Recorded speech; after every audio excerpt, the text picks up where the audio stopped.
The $24 million conference room on the 47th floor of Sterling Global Holdings would become in exactly 7 seconds the place where a man lost everything for saving a life. Marcus Daniel Wright didn't know this yet. He only knew that the woman at the head of the glass table had stopped breathing. Victoria Sterling stood framed against the Philadelphia skyline, November light spilling through floor-to-ceiling windows behind her. 40 years old CEO for five, she commanded the room in an Armani suit the color of gunmetal. Her voice had been cutting through the quarterly projections with surgical precision when her hand flew to her chest. The remote clicker clattered against the table edge. 8 board members watched from wall-mounted screens, their Zoom windows frozen in various expressions of confusion. 2 executives sat in the room itself. Richard Hawthorne, the silver-haired CFO whose face had gone pale, and David Park, the COO, who now fumbled for his phone with shaking fingers. Victoria's lips moved, but no sound emerged. Her body convulsed once, twice. The impact of her skull against the table's edge produced a sound like a judge's gavel. Blood appeared. Her body folded to the floor with the terrible weight of sudden death. Richard stood motionless, his mouth opening and closing.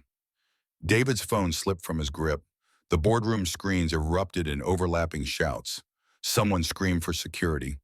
Another voice demanded they call legal. No one said the word that mattered: ambulance.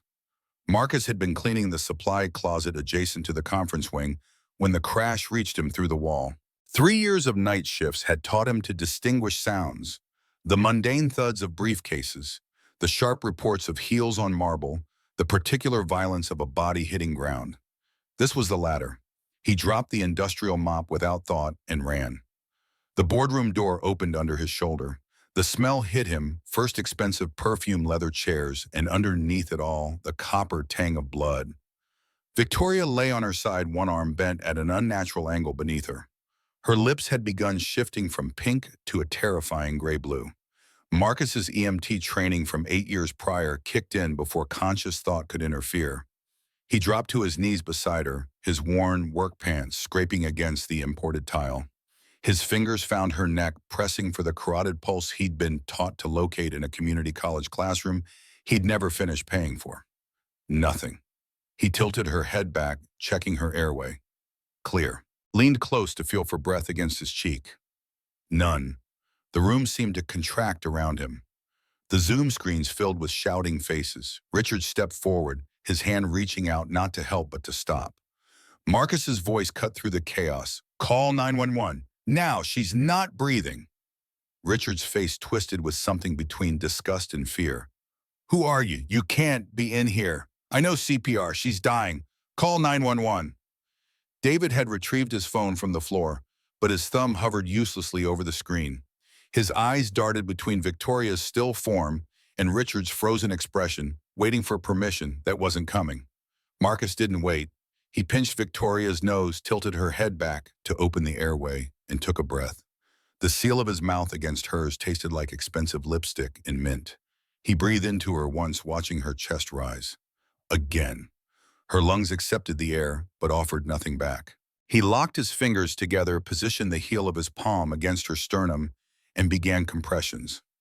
The rhythm came back to him like muscle memory. 1 Mississippi, 2 Mississippi, 3 Mississippi. 30 compressions, then 2 breaths. The instructor's voice from years ago echoed in his skull. If they're not breathing, you are their lungs. Victoria's $3,000 suit wrinkled under his hands. He pressed hard enough to crack ribs if necessary. That was the protocol. Better alive with broken ribs than dead with a pristine skeleton. The boardroom door burst open again. 2 security guards in black uniforms entered at a run. The first one, a man built like a linebacker, took in the scene. A janitor in a gray uniform bent over the unconscious CEO mouth to mouth. The guard's hand closed on Marcus's shoulder and yanked. Get away from her. Marcus shrugged off the grip without stopping his count. 24, 25, 26. He had to reach 30 before he could give her more air. Stopping now would kill her. The guard grabbed harder. I said stop, a Zoom voice shrieked from the wall. Is he kissing her? Oh my God, is he assaulting her? Another voice. Someone record this. Get him off her. The second guard produced a baton. The first swing caught Marcus across the shoulders. Pain exploded down his spine, but his hand stayed locked on Victoria's chest. 29:30. He bent to give her air again. The baton struck his lower back. Marcus bit down on a scream and kept breathing into Victoria's mouth. One breath, two breaths, back to compressions. His vision began to blur at the edges. Sweat dripped from his forehead onto Victoria's collarbone. The guards were shouting. The board members were shouting. Richard's voice rose above the rest. "Stop him! He's contaminating evidence. Evidence!" The words sliced through Marcus like the baton strikes. They thought he was attacking her. They thought he was the threat. But Victoria wasn't breathing. That fact remained absolute, so Marcus kept counting. 5, 6, 7. The rhythm of CPR was merciless and beautiful. It gave him something to hold on to when everything else spiraled into chaos. David finally managed to dial. His voice cracked as he spoke to the emergency operator. "Sterling Global Holdings, 47th floor. Woman collapsed, not breathing." A pause. "Yes, someone's doing CPR. The janitor." The way David said janitor made it sound like an accusation. Marcus reached compression 28 of his sixth cycle when Victoria's body jerked beneath his hands. Her chest heaved violently. She coughed a wet, desperate sound and sucked in air, like someone breaching the surface of deep water. Her eyelids fluttered, but didn't fully open. Marcus collapsed backward, his hands still shaking with the ghost of the compression rhythm. His back felt like it had been split open. His shoulders burned, but Victoria was breathing.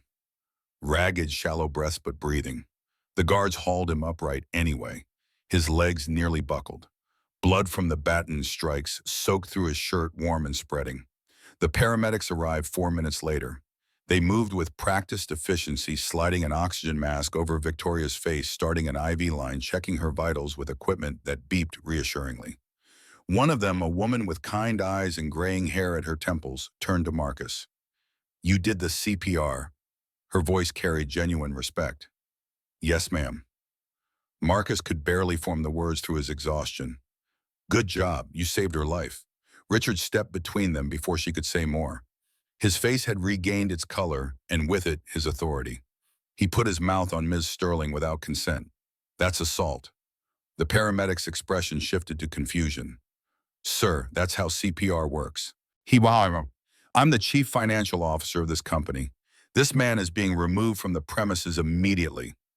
Take Ms. Sterling to Mount Sinai. Send us the bill." The security guard's grips on Marcus's arms tightened. They began walking him toward the door, his feet barely touching the ground. He craned his neck back to see Victoria being lifted onto a stretcher. Her eyes opened fully for just a moment and seemed to find his face across the chaos. Then her gaze unfocused, and she was gone, wheeled through the door and into the elevator bank. The boardroom fell silent except for the soft hum of the ventilation system and the muted electronic murmur from the Zoom screens. One by one, the board members were disconnecting, their windows going black. Richard pulled out his phone and typed something rapidly. Marcus couldn't see the screen, but he could see the cold determination in the CFO's eyes. This was a man making a decision. This was a man containing a problem. The guards walked Marcus past his abandoned mop bucket, past the break room, where other night shift workers avoided looking at him, past the service elevator that would take him down to ground level and out of the building. They didn't let go until he was on the sidewalk, the November wind cutting through his bloody uniform. "Don't come back," the linebacker guard said. "You'll be hearing from The door locked behind them with an electronic chirp. Marcus stood on the corner of Market Street as the first stars appeared above the city lights. His hands wouldn't stop trembling. He kept feeling the give of Victoria's ribs under his palms, kept hearing the wet sound of her first breath after he'd brought her back. His cheap digital watch showed 9:43. The whole thing had lasted less than 15 minutes. His phone buzzed in his pocket. A text from Jake, another night janitor. "Dude, WF happened. Richard telling everyone you got fired." Marcus stared at the message until the screen went dark. Fired for saving a life. The logic refused to connect in his brain. He'd done everything right. He'd followed the protocol he'd learned when he was 26 and still believed he'd become a paramedic someday. Before the money ran out. Before Charlotte left. Before everything became about just surviving until tomorrow. The bus ride back to West Philadelphia passed in a blur of street lights and the dull throb of his injuries. An elderly woman sitting across from him kept glancing at the blood on his shirt, but didn't ask questions. Nobody asked questions on the late bus. Harper was still awake when Marcus let himself into the apartment. His daughter sat on their second-hand couch with Dorothy Sullivan, the Irish woman from down the hall, who watched Harper whenever Marcus worked nights. Dorothy's silver hair caught the lamplight as she turned, and her expression shifted from relief to alarm in an instant. Sweet Mary and Joseph! Dorothy's accent still carried traces of County Cork, despite 40 years in Philadelphia. Marcus, you're bleeding. Harper launched herself off the couch. At 8 years old, she was all knees and elbows and wild brown curls. Daddy! Marcus caught her mid-leap and held on despite the pain that shot through his back. Harper smelled like the lavender soap Dorothy always used and the apple juice she'd been drinking. Normal smells, safe smells. Just a little accident at work, Harp. I'm okay. Harper pulled back and studied his face with the solemn intensity she'd developed over the past 3 years of watching her father struggle. She knew when he was lying, but she also knew when to let him lie. Did you fall? Her voice was small. Something like that. Dorothy had already retrieved the first aid kit from the bathroom. She gestured for Marcus to sit at their small kitchen table, scarred from years of previous tenants. Harper hovered nearby, clutching the stuffed bear she'd had since she was 4. The bear's name was Mr. Buttons, and he'd lost most of his stipping and one eye, but Harper refused to sleep without him. Dorothy lifted Marcus's shirt with clinical efficiency. Her nursing background showed in the way she assessed the damage without flinching. 2 long bruises had already begun forming across his lower back and shoulders, purple-edged with red. These need ice. Dorothy's voice was flat, controlled, and probably stitches. Hospital. No hospital. Marcus. Can't afford it, Dorothy. No insurance. It'll be what, $2,000 minimum for an ER visit? I don't have $2,000. Dorothy pressed her lips into a thin line but didn't argue. She knew his financial situation as well as he did. Instead, she pulled out antiseptic wipes and began cleaning the wounds that had broken skin. Marcus bit down on a dish towel to keep from making sounds that would scare Harper. Harper had retreated to the corner of the kitchen watching. Her eyes were too big, too knowing. She'd seen her father hurt before, sick before, struggling before. She was 8 years old, and she'd already learned that the world could be casually cruel. After Dorothy finished bandaging what she could, she made Harper brush her teeth and get into bed. The apartment only had 1 bedroom, so Harper slept there while Marcus took the pull-out couch in the living room. It was supposed to be temporary. Everything in Marcus's life was supposed to be temporary. When Harper was settled, Dorothy came back to find Marcus still sitting at the kitchen table staring at his phone. The text from Jake remained unanswered on the screen. You want to tell me what really happened? Dorothy pulled out the chair across from him and sat with the practiced ease of someone who'd spent too many years on hospital shifts. Marcus set the phone down. Woman at work had a heart attack. I did CPR. Saved her life. They said I assaulted her. The words sounded insane even as he spoke them. Dorothy's weathered face went very still. You did CPR? Yes, ma'am. And they're calling it assault. The guards hit me while I was doing compressions. Tried to pull me off her. She wasn't breathing, Dorothy. She was blue. Another minute and she'd have been brain dead. Dorothy reached across the table and squeezed his hand. Her skin was papery and warm. Did she live? Yeah, paramedics said I saved her. Then you did the right thing. The rest will sort itself. Marcus wanted to believe her. He'd spent his whole life believing that doing the right thing mattered, that working hard mattered, that being honest and decent would eventually mean something. But Charlotte had done the right thing by leaving him when the money got too tight. The community college had done the right thing by dropping him from the EMT program when he couldn't pay tuition. The world had a way of punishing right along with wrong, and Marcus had the scars to prove it. Dorothy left around 11, extracting a promise that he'd come get her if the pain got worse. Marcus lay on the couch in the dark, feeling every breath pull against the bruised muscles of his back. The apartment was silent, except for Harper's soft snoring from the bedroom and the ever-present drip from the bathroom faucet he'd been meaning to fix for 3 months. His phone buzzed again. Another text, this time from Keisha, who worked the cafeteria night shift. Jake showed us the security cam pic. That's not what it looks like, right? Marcus opened his messages and found the image Jake must have been passing around.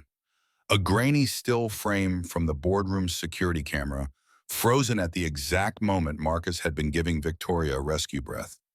Without context, without the knowledge that she wasn't breathing, it looked intimate. It looked wrong. His stomach turned over. He deleted the message and turned off his phone. Sleep came in fragments, interrupted by pain and the replay of Victoria's face going blue, Richard's disgusted expression, the crack of the baton against his spine. In his dreams, he kept counting compressions, but could never reach 30. He woke at 5:30, drenched in sweat, his back screaming. Harper found him making coffee in the kitchen an hour later. She padded in wearing her frozen pajamas, the ones that were getting too small, but which she refused to give up. "You're home." She sounded surprised. "Yeah, baby, I'm home. But you never come home before I go to school." Marcus poured himself coffee in a chipped mug and tried to smile. The smile felt like it belonged to someone else, pasted onto his face. "Got the morning off." Harper studied him with those two old eyes. "Are you in trouble?" The question hit harder than the baton had. Harper had learned early to watch for signs of instability to prepare for the next disaster. She'd been 5 when Charlotte left old enough to understand that people could disappear. She'd been 6 when they'd been evicted from their previous apartment because Marcus had been hospitalized with pneumonia and missed 2 weeks of work. She'd learned to pack her essentials into a single backpack just in case. "No, sweetheart, just a mix-up at work. It'll be fine." The lie tasted like ash. Harper nodded and went to get ready for school. Marcus made her breakfast peanut butter toast and a banana and watched her eat while pretending to read the free newspaper someone had left in the building's lobby. The words swam meaninglessly across the page. Dorothy came to walk Harper to the bus stop at 7:45. She gave Marcus a long look but didn't push. After they left, the apartment felt cavernously empty. Marcus tried to go back to sleep, but his mind wouldn't quiet. At 8:30, he gave up and took 3 ibuprofen from the bottle Dorothy had left on the counter. Then he dressed in clean clothes, pulled a jacket over his bandaged back, and caught the bus back downtown. Sterling Global Holdings rose 60 stories above Market Street, all glass and steel, and the kind of money Marcus would never touch. He'd walked past it hundreds of times during his 3 years on night shift, but always after dark when it glowed like a beacon. In daylight, it looked different, harder, more real. The security desk in the main lobby had changed shifts. The guard on duty, a young guy Marcus didn't recognize, checked his ID against a computer screen. "Marcus Wright." The guard's expression shifted. "Sir, you're not in the system anymore." "That's a mistake. I work nights floors 22 through 47. Badge number JN447. The guard rechecked his screen slower this time. "Says here your access was revoked. You need to contact HR." On the floor seemed to tilt. Marcus gripped the edge of the security desk to steady himself. "Revoked when?" "2 hours ago. I'm sorry, sir. I can't let you up." Marcus tried the service entrance next, the one the cleaning and maintenance staff used. Tom Brennan, the night shift supervisor who'd hired Marcus 3 years ago, was standing in the hallway outside the service elevator. His face when he saw Marcus was pure misery. "Marcus," Tom's voice cracked on the name. "Son, I'm sorry." "Tom, what's happening?" "They won't let me in." Tom pulled an envelope from his jacket pocket like a man handling a live grenade. "HR had me bring this down. I tried to argue, but they wouldn't listen. Richard Hawthorne himself signed off on it." Marcus took the envelope with numb fingers. The Sterling Global logo was embossed on the front, inside a single sheet of letterhead and a check.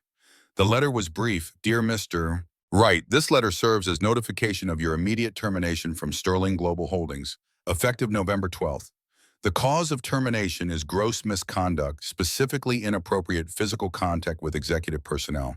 Your final paycheck in the amount of $1,247 is enclosed. As this is a termination for cause, no severance package will be provided. We wish you well in your future endeavors. Carolyn Hawthorne, Director of Human Resources." Marcus read it 3 times. The words refused to rearrange themselves into something that made sense. Inappropriate physical contact. They were calling CPR inappropriate physical contact. Tom stood with his hands shoved deep in his pockets, looking anywhere but at Marcus's face. "They're saying you did something to Ms. Sterling, that you took advantage when she was unconscious." "I saved her life." Marcus's voice came from somewhere far away. She wasn't breathing. I did see her. I know, Marcus. I believe you. But Richard's got the whole executive floor convinced you crossed a line. They've already sent a memo around about proper emergency protocols. Says we're supposed to call security first, not intervene ourselves. If I'd called security first, she'd be dead. Tom flinched. Yeah, I know that too. Who made this decision? Who actually signed off on firing me? Caroline Hawthorne, Richard's daughter. But everyone knows Richard told her to do it. He's been CFO for 15 years. Nobody crosses him. The check in Marcus's hand represented 2 weeks of work.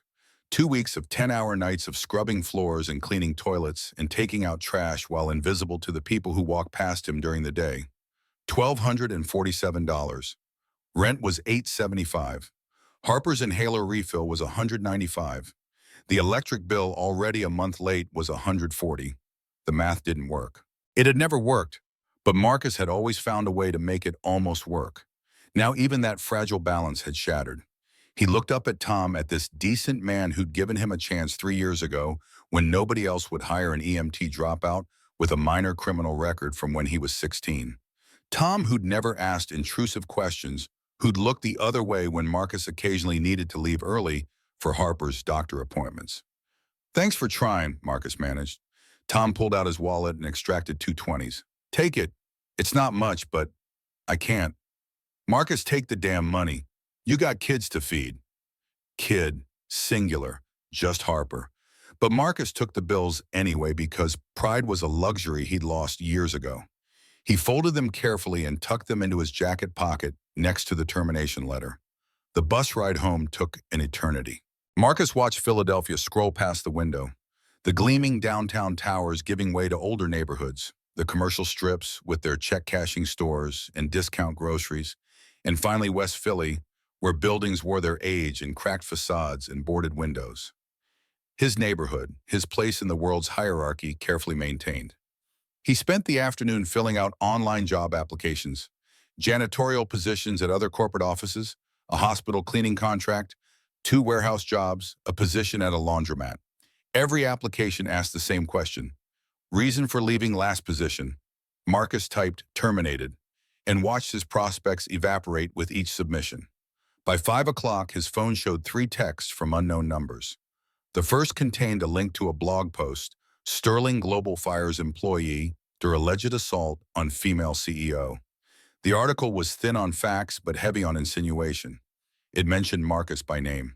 It mentioned his sealed juvenile record, without specifying that the record consisted of shoplifting cough medicine when he was 16 and his mother was dying of bronchitis they couldn't afford to treat. The second text was a screenshot from a workplace gossip forum. Someone had posted the security camera still. The caption read, "Janitor Marcus Wright performing CPR on unconscious CEO Victoria Sterling." Thoughts. The comments were brutal. Marcus closed the browser before he finished reading them. The third text was from a number he didn't recognize. "Your kind doesn't belong near decent women. People like you should be in jail." Marcus deleted all 3 messages and threw his phone across the room.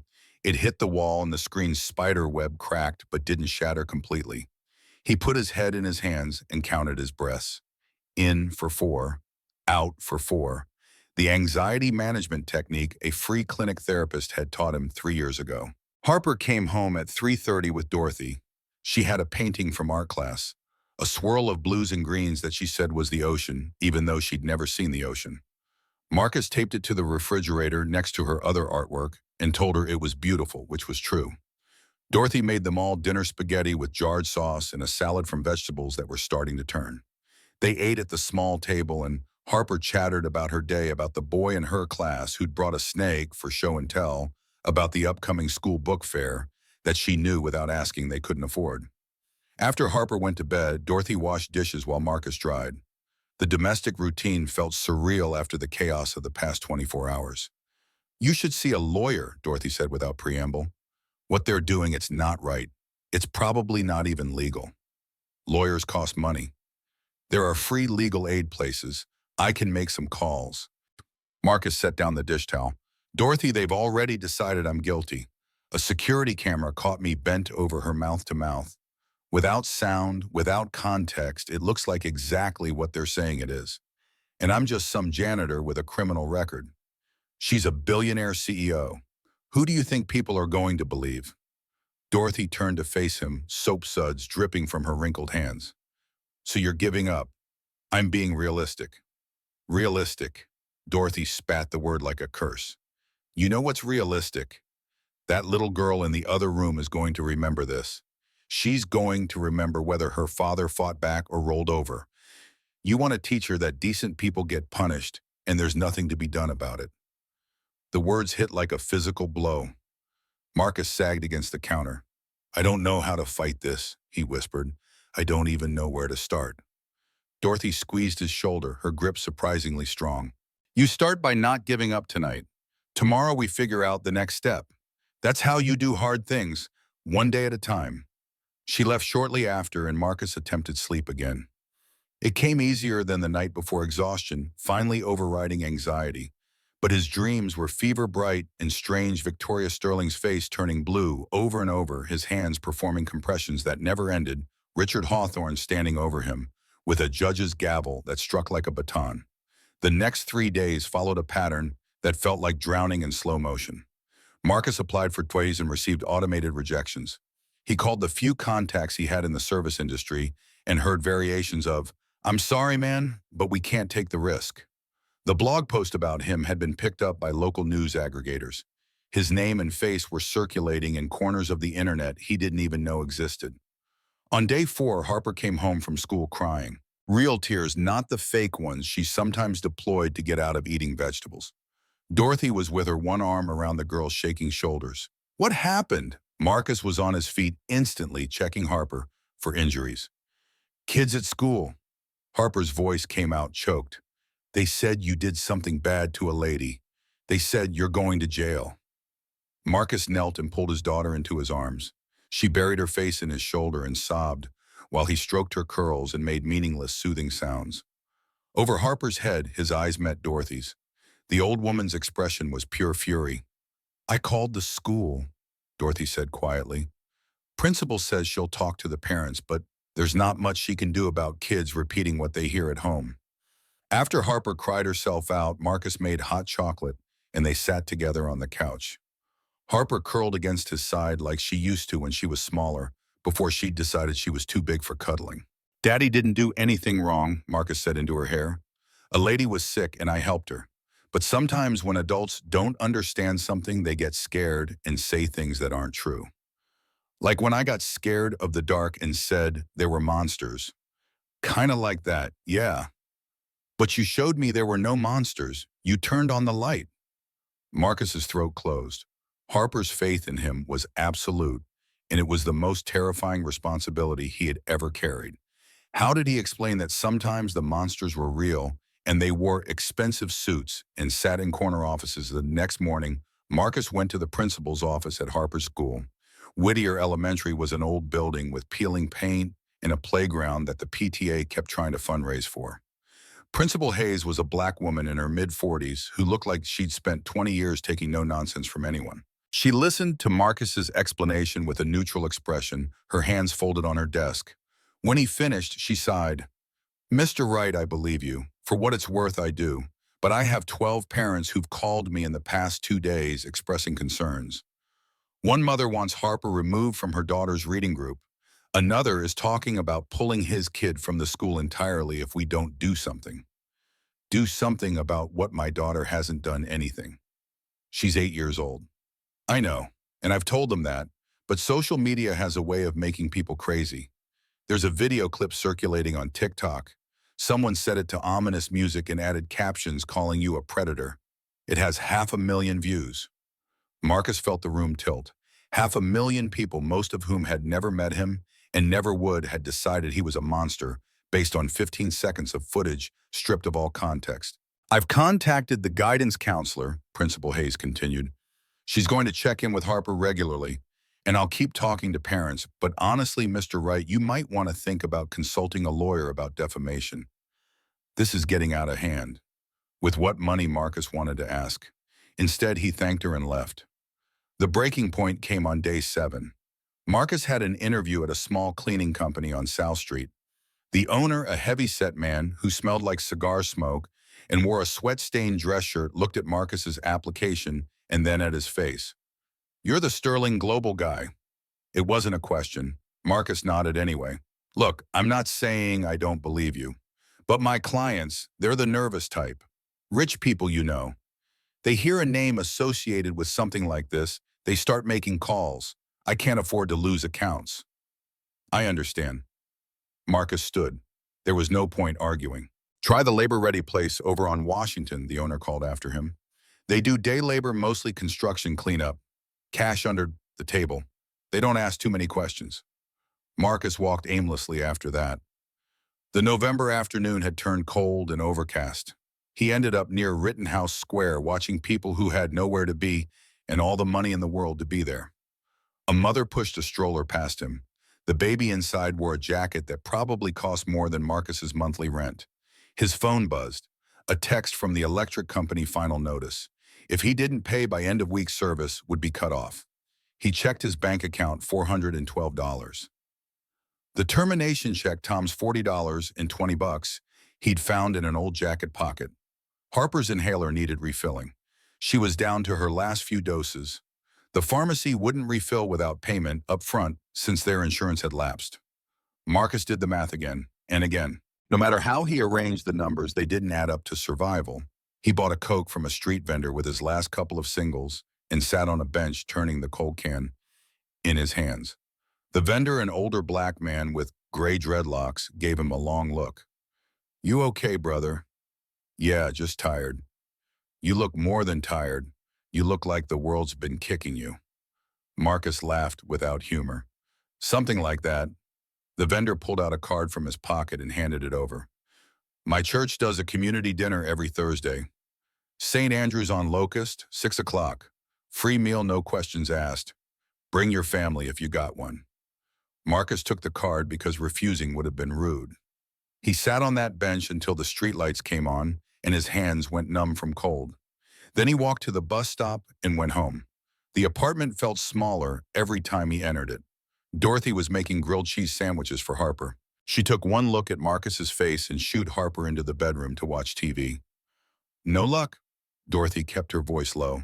"They know my name everywhere. I'm unhireable. Then we get you a lawyer and we sue Dorothy." Marcus's voice came out harsher than he intended. "I can't fight them. I don't have the money or the time or the strength. I just need to figure out how to keep the lights on and feed my kid." Dorothy opened her mouth to argue, but Marcus held up a hand. He was so tired. Tired in a way that sleep wouldn't fix. Tired in his bones. "Thank you for watching, Harper," he said. "I'll figure something out. I always do." After Dorothy left, Marcus made Harper brush her teeth and tucked her into bed. She held Mr. Buttons tight and looked up at him with worried eyes. "Are we going to be okay, Daddy?" He smoothed her hair back from her forehead. "Yeah, baby, we're going to be okay."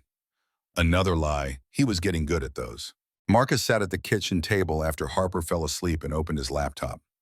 He pulled up the websites for legal aid organizations Dorothy had mentioned. The waiting lists were months long. He searched for pro bono lawyers specializing in employment law. The few he found required him to meet income requirements he was somehow both too poor and not poor enough for. He found the blog post about himself again and read through it properly this time. The comments section was open. Hundreds of people, anonymous and vicious, had weighed in. Some called for his arrest. Others suggested violence. A few defenders tried to point out that CPR required mouth-to-mouth contact, but they were shouted down. One comment near the bottom made him stop scrolling. "My friend works at Sterling Global. She says Marcus Wright has always been creepy, always trying to talk to female employees. Everyone knew he was trouble." That was a lie. Marcus barely spoke to anyone during his shifts. He kept his head down and did his work and went home. But the lie would spread just like the rest, growing in the retelling until it became truth through sheer repetition. Marcus closed the laptop. His head ached. His back still throbbed from where the baton had struck. His hands trembled with exhaustion or fear or both. He made himself a peanut butter sandwich because he'd skipped lunch and dinner, but he could only manage a few bites. His phone showed 3 missed calls from a number he didn't recognize. No voicemail. Probably more harassment. He lay down on the couch and stared at the water-stained ceiling. Sleep felt impossibly far away. He thought about Victoria Sterling, wondered if she'd recovered, if she even knew what had happened to him. Probably not. People like her didn't think about people like him. He'd been invisible to her for 3 years. He'd likely remain invisible now. The irony was bitter enough to choke on. He'd saved her life and lost his own in the process. The next morning, Marcus woke up feeling strange. His mouth was dry, despite having drunk water before bed. His vision seemed slightly blurry. When he stood, dizziness washed over him, and he had to grab the couch arm to steady himself. He made Harper breakfast and got her ready for school, moving on autopilot. Dorothy came to walk Harper to the bus stop as usual. She gave Marcus a concerned look, but he waved her off. Just didn't sleep well. After they left, Marcus sat at the kitchen table with his head in his hands. The dizziness hadn't passed. He felt hot and cold at the same time. When he urinated, he noticed it was darker than normal, and he'd been needing to go constantly. Dorothy had left an old blood glucose monitor on his counter months ago when she'd worried about his health. He'd never used it. Now he pulled it from the bathroom cabinet and fumbled with the instructions. Prick finger, apply blood to test strip, wait for reading. The meter displayed 387. Marcus stared at the number. He didn't know exactly what it meant, but he knew normal was supposed to be somewhere around 100. He tested again, thinking he'd done it wrong. 392. He sat very still. This explained the thirst, the blurred vision, the exhaustion that went beyond normal tiredness. Diabetes. Undiagnosed and untreated, probably for months or years. The stress of the past week must have sent his blood sugar spiraling. The smart thing would be to go to the emergency room. The realistic thing was that he didn't have insurance, and an ER visit would cost thousands of dollars he absolutely did not have.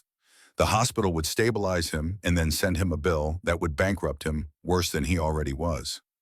Marcus drank a glass of water and lay back down on the couch. He'd feel better after he rested.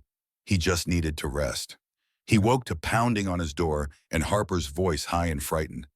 "Daddy, Daddy, wake up." Marcus tried to sit up, but his body wouldn't cooperate. The room spun. Harper's face swam into view, tear-streaked and terrified. Dorothy appeared behind her, and the old woman's eyes went wide. "Jesus, Mary, and Joseph." Dorothy pressed her hand to Marcus's forehead. "You're burning up. Harper, honey, go to my apartment. Now." "But Daddy." "Now, Harper." Harper ran. Dorothy pulled out her phone with shaking hands and dialed 911. Marcus tried to tell her not to, that he couldn't afford it, but the words came out slurred and nonsensical. "My neighbor, 34 years old, unconscious, high fever, possible diabetes." Dorothy's voice was steady despite her shaking. 3247 West Girard Avenue, apartment 2B. Please hurry." Marcus's vision tunneled.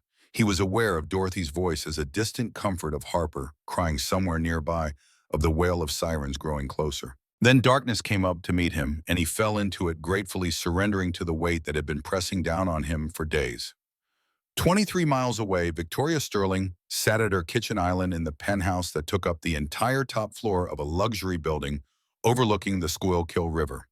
The space was all clean lines and expensive materials, marble countertops, custom cabinetry, floor-to-ceiling windows, offering a view of the city that spread below her like a kingdom under glass. She was alone. She was almost always alone. Her assistant Fiona had left at 7 after delivering the documents Victoria had requested. The sun had set an hour ago, and the apartment's automated lighting had come on soft and perfect and utterly lifeless. Victoria hadn't been back to the office since the collapse. The doctors at Mount Sinai had insisted on observation, then had sent her home with a list of medications and warnings about long QT syndrome, a genetic heart condition she'd inherited from her father, along with his company and his fortune. The condition could be managed, they assured her. She would live a normal lifespan with proper care. She hadn't told them that her father had died at 62 from the same condition, that he'd collapsed in his own office much like she had, that the Sterling family legacy included great wealth and early cardiac death in equal measure. What consumed her thoughts now, what had consumed them for 3 days straight, was a missing piece in the story everyone had told her about her collapse. Richard had said the paramedics saved her. The doctors had noted in her chart that CPR had been initiated within 2 minutes of her collapse, but no one would tell her who had started the CPR. The nurse in the emergency room had started to say something about a janitor before being cut off by Dr. Blackwell. Richard had deflected every question with vague references to the situation being handled. Even David Park, the COO, who'd been in the room, had claimed he didn't remember details clearly through his panic. Victoria was a woman who'd built her career on knowing things. Gaps in information made her uneasy. She opened her laptop and pulled up her email. The message she'd sent to Fiona that morning had been simple. I need the security footage from the boardroom on November 12th. All cameras full duration. No one else reviews it first. Fiona had resisted, initially citing concerns from legal about liability. Victoria had responded with 4 words, I'm the CEO. Send it. The files had arrived an hour ago. Victoria had been staring at the folder icon ever since, unable to make herself click it open. Some instinct warned her that what she was about to see would change things. That she'd been kept in the dark not to protect the company, but to protect her from something she wouldn't want to know. She poured herself a glass of wine she didn't intend to drink, pulled up the video file and pressed play. The footage was high resolution, capturing the boardroom from 3 different angles. She watched herself present, watched her hand fly to her chest, watched her body crumple. The fall looked violent even in silence. Her head made contact with the table edge, hard enough that Victoria unconsciously touched the spot where she still had a healing cut. Richard and David both froze. The board members on screen were shouting, their mouths moving rapidly, but no one in the room moved to help. Precious seconds ticked by. 10 seconds. 15. 20. Then the door burst open and a man in a gray uniform ran in. Victoria leaned closer to the screen. The man dropped to his knees beside her without hesitation. His movements were quick and professional, checking her neck for a pulse, tilting her head back, leaning close to check for breath. Then he began CPR. The video timestamp showed exactly 90 seconds from her collapse to the start of compressions. Fast enough to prevent brain damage. Fast enough to save her life. Victoria watched the man's face as he worked. He looked terrified and determined in equal measure. Sweat dripped from his forehead. His lips moved as he counted compressions. Then Richard appeared in frame, reaching for the man's shoulder. Not to help, to stop him. The audio was off, but Victoria could read Richard's body language: authority, disgust, fear. The man shrugged him off and kept working. Security guards entered. One pulled a baton. Victoria's stomach dropped as she watched the guards strike the man across the back. Once. Twice. The man's face contorted in pain, but his hands never left her chest. He kept counting, kept compressing. 30 compressions, then he bent to give her rescue breaths. The camera angle showed exactly what it was: mouth-to-mouth resuscitation, clinical and necessary. There was nothing inappropriate about it, nothing predatory. He was following protocol, trying to save her life while being beaten for it. Victoria felt something hot and terrible rise in her throat. The man completed another cycle, then another. On the 3rd cycle, her body jerked. She watched herself cough, watched air return to her lungs. The man collapsed backward, clearly exhausted or in pain or both. His gray uniform showed dark patches of blood. Security dragged him away. Richard positioned himself between the man and the arriving paramedics, gesturing sharply. The video ended with her being loaded onto a stretcher and the man being pulled toward the door by guards who clearly considered him a criminal rather than a hero. Victoria closed the laptop. Her hands were shaking badly enough that her wine glass rattled against the marble counter. She stood and paced to the windows, looking out at Philadelphia without seeing it. Someone had saved her life. Someone had taken a beating while doing it. And everyone in her company had conspired to hide this from her and punish him for it. She pulled her phone from her pocket and called Richard. He answered on the 2nd ring, his voice carrying the easy confidence of someone who believed himself untouchable. Victoria, how are you feeling? Who did CPR on me? A pause. The paramedics, as I've said. Why I watched the security footage, Richard. All of it, from every angle. The pause stretched longer this time. When Richard spoke again, his voice had shifted to the tone he used in difficult board meetings: reasonable, slightly condescending, utterly immovable. Then you saw the inappropriate contact. The man took advantage of the situation. We handled it appropriately. His name Richard. I want his name. Marcus Wright. He was a night janitor, low-level employee. We terminated him the following day per HR recommendations. He saved my life. He assaulted you while you were unconscious and unable to consent to physical contact. Victoria's grip on the phone tightened until her knuckles went white.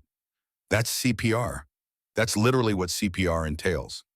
Legal disagrees. And frankly, Victoria, you weren't conscious.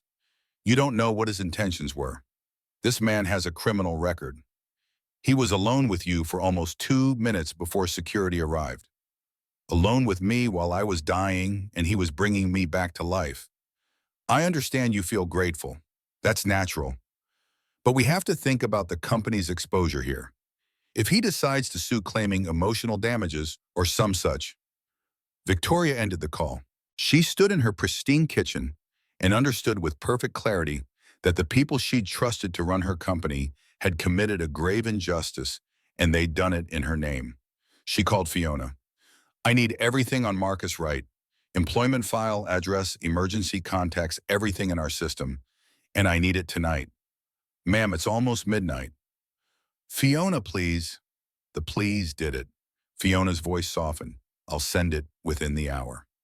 The file arrived in 40 minutes. Victoria opened it and found the bare facts of a man's life reduced to bureaucratic bullet points. Hired 3 years ago. Satisfactory performance reviews. No disciplinary actions. Address in West Philadelphia. One emergency contact, Dorothy Sullivan, listed as neighbor. One dependent, Harper Wright daughter, age 8. Victoria opened a new browser and searched Marcus Wright's name. The results made her stomach turn over again. A blog post had been picked up by several local news aggregators. The security camera still image was everywhere, captioned with words like alleged assault and inappropriate contact. The comment sections were vicious. She found Marcus Wright's social media profiles sparse and abandoned. A Facebook page that hadn't been updated in 2 years. A LinkedIn that listed his position at Sterling Global, and before that a string of service industry bombs and an incomplete community college degree in emergency medical services. He'd been training to be a paramedic. That's why he'd known what to do. Victoria searched hospital admissions next, a habit from her years of monitoring company liability issues. Nothing under Marcus Wright. She expanded the search. Still nothing. Then she tried a different approach. She searched news for West Philadelphia and medical emergencies and found a brief item buried in the local crime blotter section. Man 34 hospitalized in critical condition after collapsing at residence on West Girard Avenue. Name withheld pending family notification. The timestamp was from earlier that day. The address was 1 block from the address in Marcus Wright's file. Victoria was in her car before she consciously decided to go. She drove her Mercedes through the city streets, the neighborhoods growing rougher as she traveled west. Her GPS led her to a low brick building with a rusted metal staircase bolted to its exterior. The kind of place Victoria Sterling had never had reason to visit in her 40 years of life. A woman answered her knock at the apartment listed in Marcus's file. The woman was elderly, gray-haired, with the kind of face that had seen too much and still kept going. Behind her, a little girl with wild brown curls peeked out. Victoria found her voice. I'm looking for Marcus Wright. I'm Victoria Sterling. He worked for my company.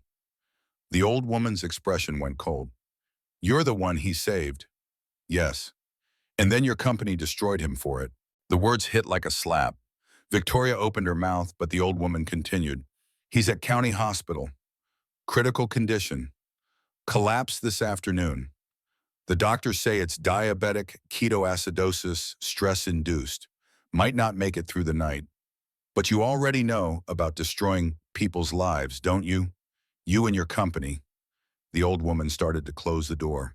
Victoria put her hand out to stop it. Please, I didn't know. I was unconscious. They didn't tell me what happened. I just found out tonight. The little girl squeezed past the woman. She looked up at Victoria with eyes that were red from crying. Are you the lady from the billboard? Victoria nodded, unable to speak. My daddy saved you. He's the best daddy. He didn't do anything bad. Victoria knelt down to the girl's eye level, not caring that her designer jeans were touching the dirty hallway floor. I know, sweetheart, your daddy is a hero, and I'm going to make sure everyone knows it. She looked up at the old woman. Which hospital? County Hospital on 34th Street, but they won't let you see him. No insurance. They're just stabilizing him enough to transfer to—" The woman's voice cracked. "I don't know where.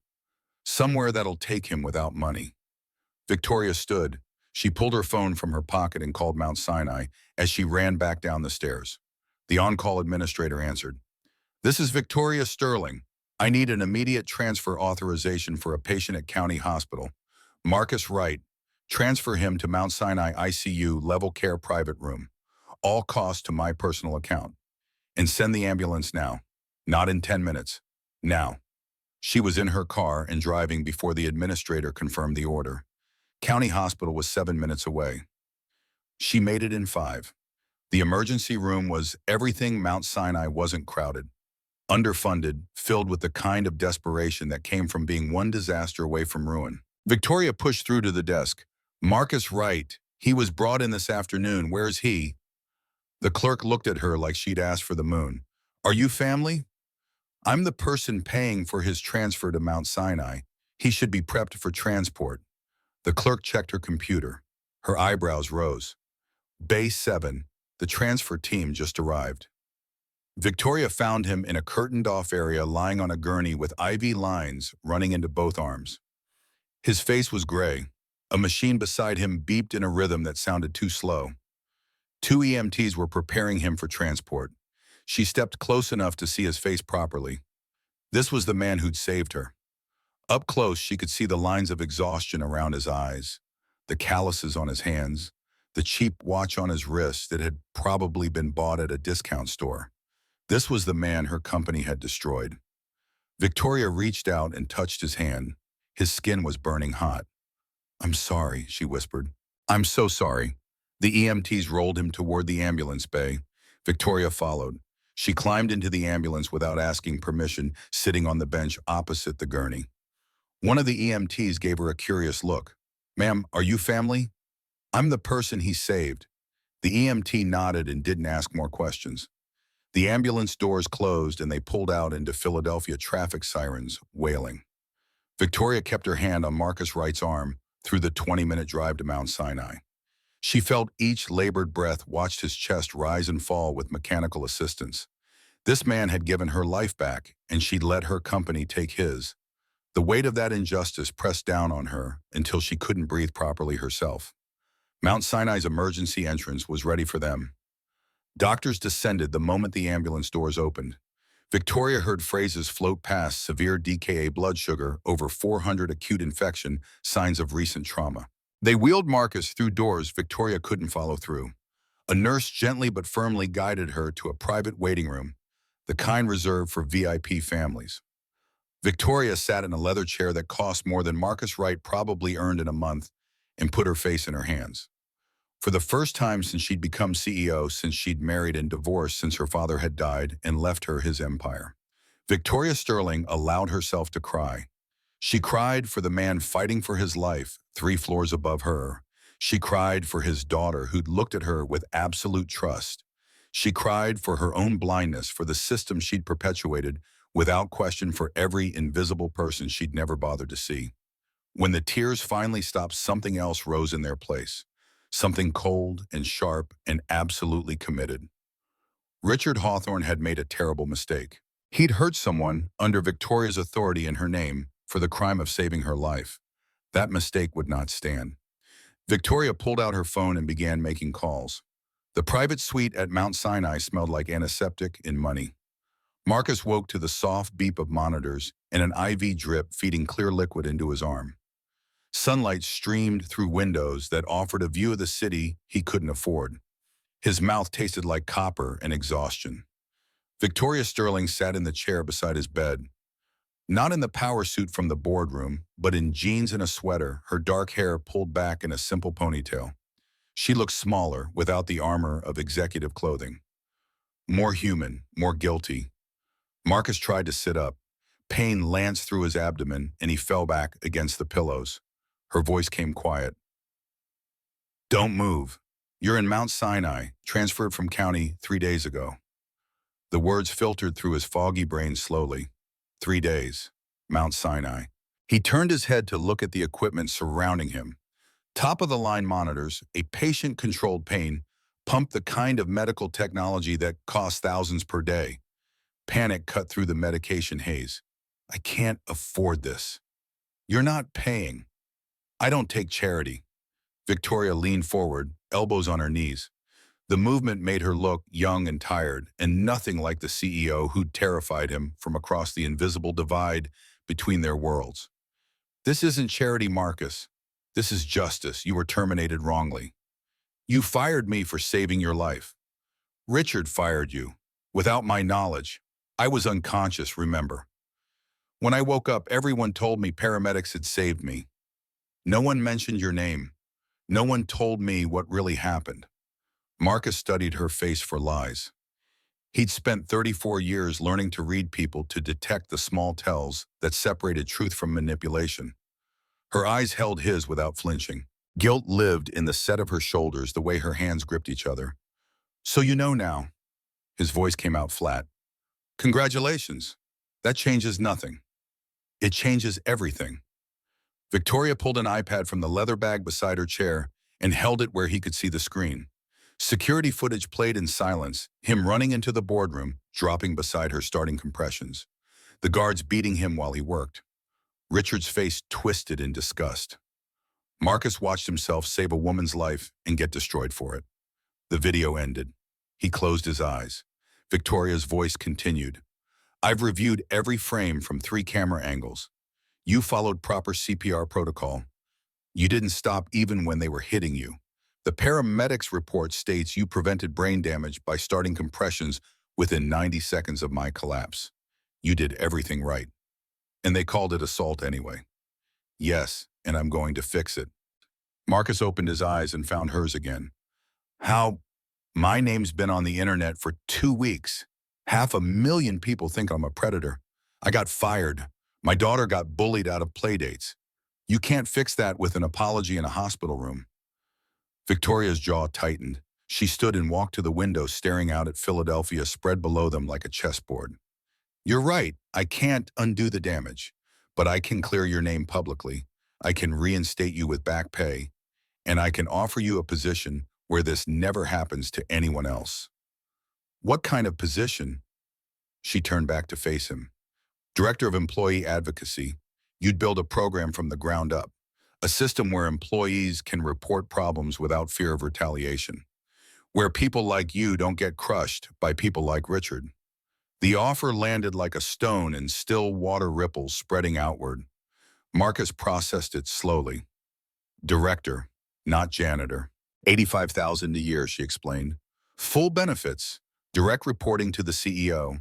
The power to actually change things. It was everything he'd dreamed of when he'd been 26 and still believed hard work and good intentions mattered, before reality had taught him otherwise. I don't have a college degree. The objection felt small but necessary. I don't know how to manage programs or write policies or any of that corporate stuff. You know what matters more, you understand what it feels like to be invisible, to do the right thing and get punished for it. That's the qualification I need. Marcus watched her face. She believed what she was saying. He could see the conviction burning behind her words. But conviction from billionaires was cheap. Action was what counted, and her company had already shown him exactly how much his life mattered to them. No, the word came out harder than he'd intended. Thank you for the medical care, for clearing my name, but I won't take the job. Victoria's expression shifted to surprise. She hadn't expected rejection. Probably nobody rejected Victoria Sterling. Why not? Because everyone will say, I only got it because you feel guilty. Harper will grow up thinking her father never earned anything, just got handed opportunities out of pity. That's worse than being poor. That's being a charity case. So your pride is more important than your daughter's future. The accusation stung because it held truth. Marcus shifted in the hospital bed, feeling every place the IV lines entered his skin. My pride is all I have left. Your company took my job, my reputation, my ability to provide. Don't take my dignity too. Victoria's hands curled into fists at her sides. Your dignity isn't something I can take. It's something you're choosing to cling to even when it hurts you, even when it hurts Harper. You don't know anything about my daughter. I know she's 80 years old and she found you unconscious on your couch. I know she's been crying every night, according to Dorothy. I know she wrote you were her hero and now she's watching you give up. Marcus's throat closed. The machines around him beeped steadily, measuring a heart that wanted to break. Get out. Marcus. I said, get out. You've done enough. The medical bills are covered. You cleared your conscience. We're done. Victoria grabbed her bag and walked to the door. She paused with her hand on the handle. I'll leave the offer open. When you're ready to stop punishing yourself for surviving, call me. The door clicked shut behind her. Marcus lay in the expensive hospital bed and stared at the ceiling, counting his breaths the way he'd counted compressions on Victoria's chest. In for 4. Out for 4. The anxiety management technique didn't work anymore. Nothing worked anymore. 3 floors above Marcus's room, Victoria stepped into her private office at Mount Sinai. The hospital kept a small suite available for major donors, a place to conduct business between charity events and board meetings. Fiona was waiting with her laptop open and an expression that meant bad news. Richard's been busy. Fiona turned the screen so Victoria could see. An email thread carbon copied to all 8 board members outlined Richard's position.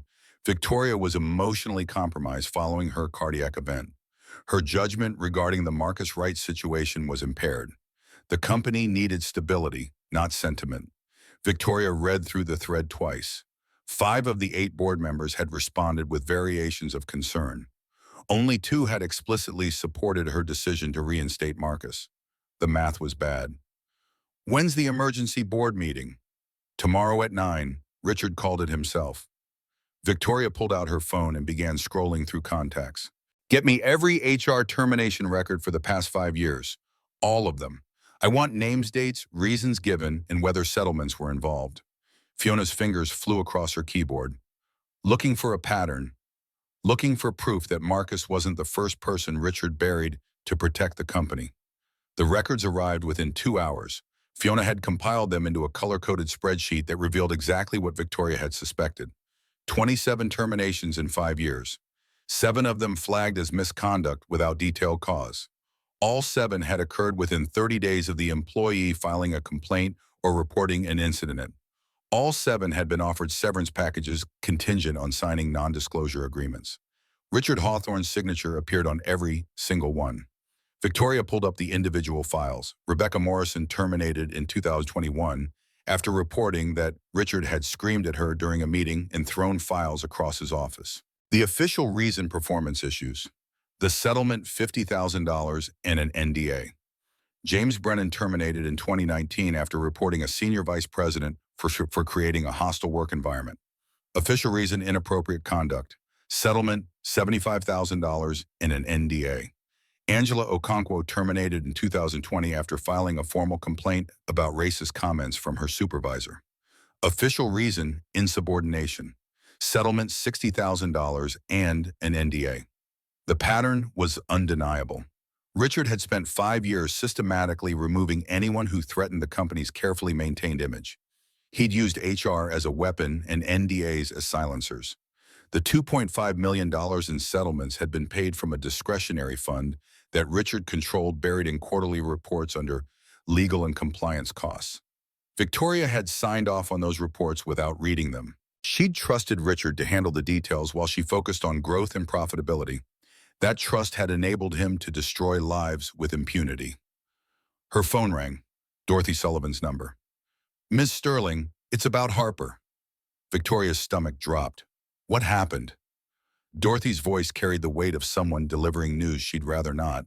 School called. 3 girls cornered Harper at recess, told her that her daddy touched women wrong and she'd probably grow up to be trash like him. Harper punched one of them in the nose. Is Harper okay? Suspended for 3 days, fighting policy, but the girl she punched only got sent to the principal's office. The school's calling it a disproportionate response. Victoria closed her eyes. An 80-year-old child defending her father's honor with the only weapon she had, and the system punished her for it, just like it punished Marcus. I'll call the school. Get Harper's suspension overturned. That's not why I called. Dorothy's tone sharpened. I called because that little girl shouldn't have to fight her father's battles. Marcus needs to accept your help before this destroys both of them. He refused the job offer. Then offer harder.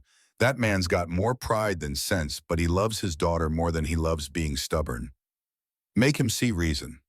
The call ended. Victoria sat in the quiet office and thought about pride and dignity and the difference between them.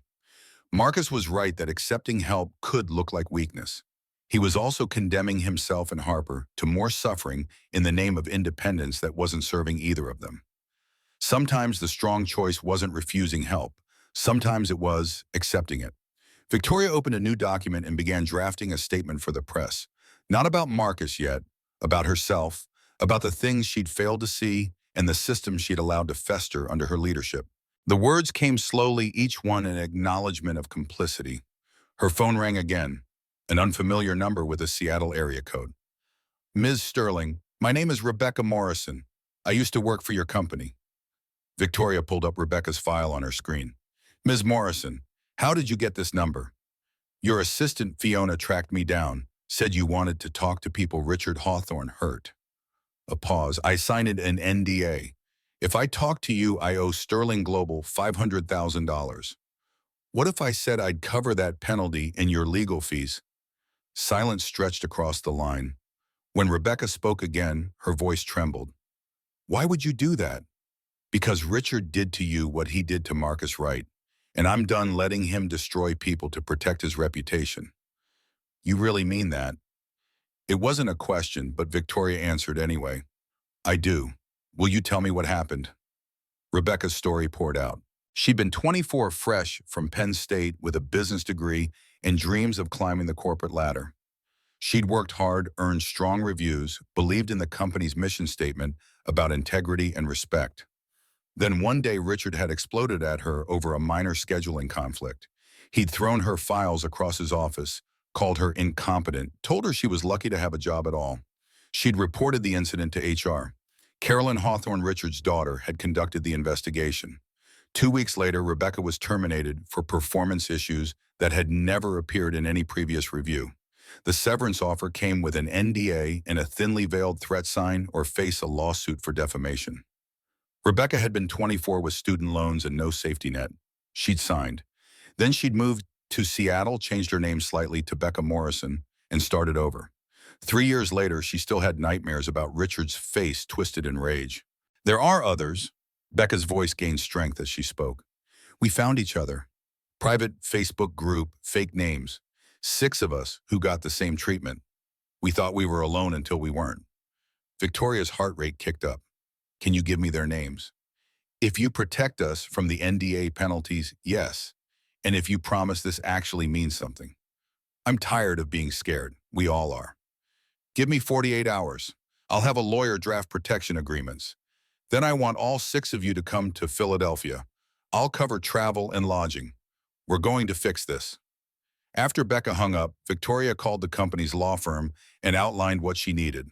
The senior partner balked at the cost. Victoria reminded him that she was the CEO and he worked for her.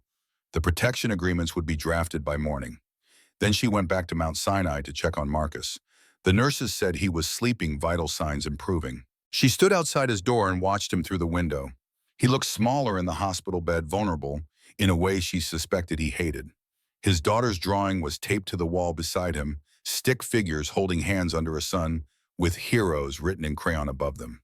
Victoria pulled out her phone and typed a text to Marcus. Your daughter punched a girl at school for defending you. She got suspended.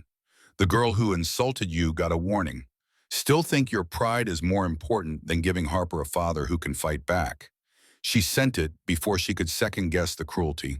Sometimes kindness meant forcing someone to see what they were refusing to look at. 1 week later, Marcus was discharged from Mount Sinai. With medications he could actually afford thanks to the insurance coverage Victoria had reinstated. Dorothy picked him up in her ancient Honda Harper, bouncing in the back seat with barely contained energy. The apartment they drove to wasn't the place Marcus had collapsed in. Victoria had arranged a new space, 2 bedrooms in a safer neighborhood, rent prepaid for 6 months' furniture that didn't come from the street.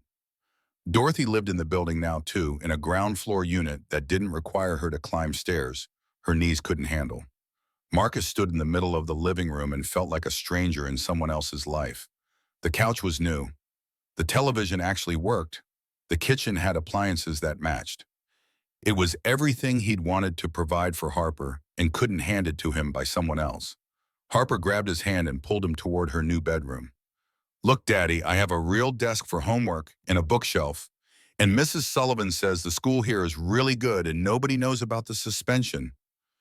The room was painted pale yellow with white curtains and a bed that wasn't a mattress on the floor. Harper's artwork covered one wall in neat frames. Her stuffed animals sat on shelves instead of piled in a cardboard box. She looked happier than she'd been in months, maybe years. Marcus felt something crack open in his chest. He knelt down and pulled Harper into a hug she immediately squirmed out of because 8 was old enough to be embarrassed by dad hugs in front of Mrs. Sullivan. You like it? His voice came out rough. It's perfect. Can we stay? Yeah, Harp, we can stay. Dorothy made dinner meatloaf and mashed potatoes and green beans that hadn't come from a can. They ate at a real dining table with chairs that didn't wobble. Harper talked about the new school she'd start on Monday, about the art class they offered, about the library that was only 2 blocks away. Normal things, kid things, things Marcus hadn't been able to give her before. After Harper fell asleep in her actual bedroom with an actual door, Dorothy poured coffee and gestured for Marcus to join her on the balcony. The apartment came with a balcony. The concept still felt surreal. You're going to take the job. Dorothy's tone made it clear this wasn't a question. I haven't decided. Yes, you have. You're just making yourself suffer a bit longer because you think that's what pride requires. She sipped her coffee, eyes sharp. You know what real pride is? It's giving your daughter a childhood where she doesn't have to worry if the lights will stay on, where she can have friends over without being ashamed, where her father has a job that matters. I'm still a janitor who got lucky. You're a man who saved a life and survived having it weaponized against you. That's not luck. That's character. Victoria Sterling sees that. Why can't you? Marcus stared out at the neighborhood lights. This area had street lamps that worked, parks where kids could play after dark, the kind of stability he'd been chasing since Charlotte left. What if I fail? What if I take this job and prove everyone right that I'm just some working-class guy who doesn't belong in that world? Dorothy set down her coffee mug with enough force to make a point. And what if you succeed? What if you build something that helps hundreds of people? What if Harper grows up seeing her father turn injustice into change instead of letting it break him? The words hit harder than Marcus wanted to admit. He'd spent 2 weeks focused on his own humiliation, his own pain. He hadn't thought enough about what message his choices sent to Harper. That fairness didn't matter. That fighting back was pointless.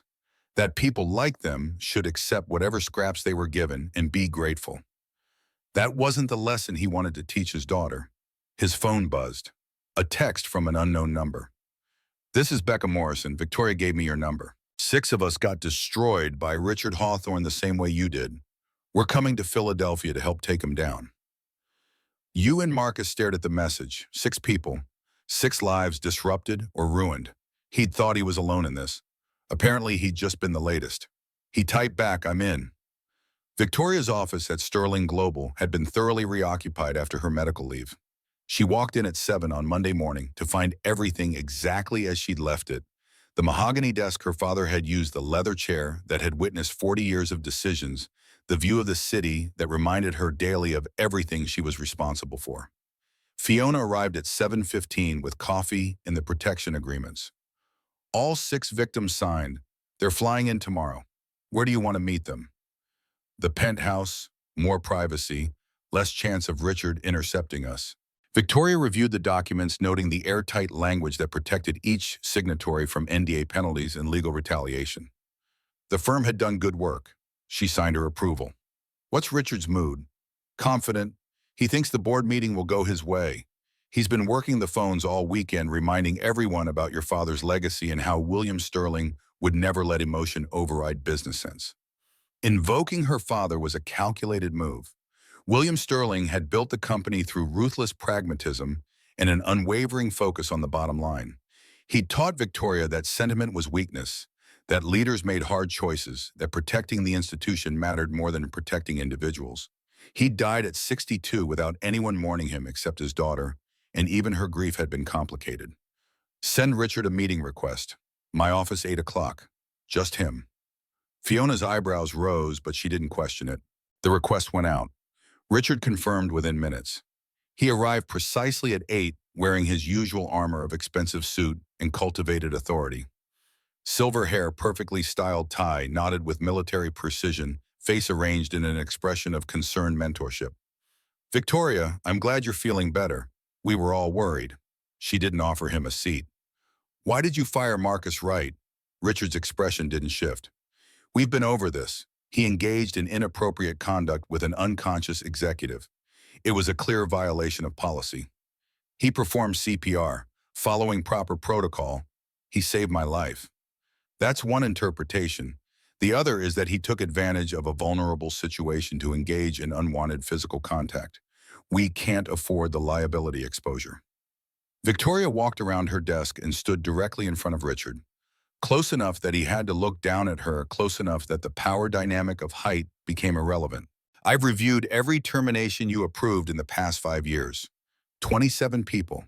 7 of them with suspiciously similar circumstances to Marcus. All 7 signed NDAs. All 7 had filed complaints against senior staff shortly before their terminations. Something flickered in Richard's eyes. Not quite fear, calculation. I don't know what you think you've found, but HR decisions are based on thorough investigations. If you're questioning Caroline's competence, I'm questioning yours. You've been using HR as a weapon to silence anyone who threatens the company's reputation, or more specifically, anyone who threatens your control. That's a serious accusation. It's about to become a serious problem for Yomu. I've contacted all 7 victims. They're prepared to break their NDAs with legal protection. They're prepared to testify, and I'm prepared to bring all of it to the board tomorrow and let them decide if you're the liability we can't afford. Richard's jaw tightened. The mask of concerned mentor slipped for just a moment, revealing the calculation underneath. You're making a mistake. These people signed agreements. They took money to go away. Dredging this up will cost the company millions in settlements and destroyed reputation. Is that what William Sterling taught you, to burn down everything he built for the sake of appeasing your guilt? My father taught me to protect the company at all costs. He forgot to teach me that companies are made of people, not just profit margins. When you protect the institution by destroying individuals, eventually you have no institution worth protecting. The words felt like betrayal of everything William Sterling had believed. They also felt like truth. Richard moved toward the door. The board will side with me. They understand what's at stake. Then let's find out. After Richard left, Victoria sat at her father's desk and allowed herself 60 seconds of doubt. Richard was right that this would be expensive, right that it would generate negative press, right that the board might decide stability mattered more than justice. She was gambling her position, her reputation, and possibly the company itself on the belief that doing the right thing would ultimately matter more than protecting comfortable lies. Her father would have called her naive. Her father had died alone in his office with no one to mourn him honestly. Maybe there was a lesson in that. The next morning, 6 people gathered in Victoria's penthouse. Becca Morrison had flown in from Seattle with nervous energy crackling around her like static electricity. James Brennan drove up from Virginia, his truck taking 13 hours because he couldn't afford the plane ticket Victoria had offered. Angela Okonkwo arrived from Atlanta with her lawyer in tow, ready to fight. Tommy Fitzgerald took the train from Boston. Maggie Palmer's flight from Georgia had been delayed, but she made it by noon, drawling apologies for her tardiness in an accent that reminded Victoria not everyone spoke in the clipped precision of corporate America. The 6th person was Marcus. He'd taken the bus downtown and walked the last 12 blocks, partly because he still wasn't comfortable with Victoria's offers of car service, partly because he needed the time to prepare himself.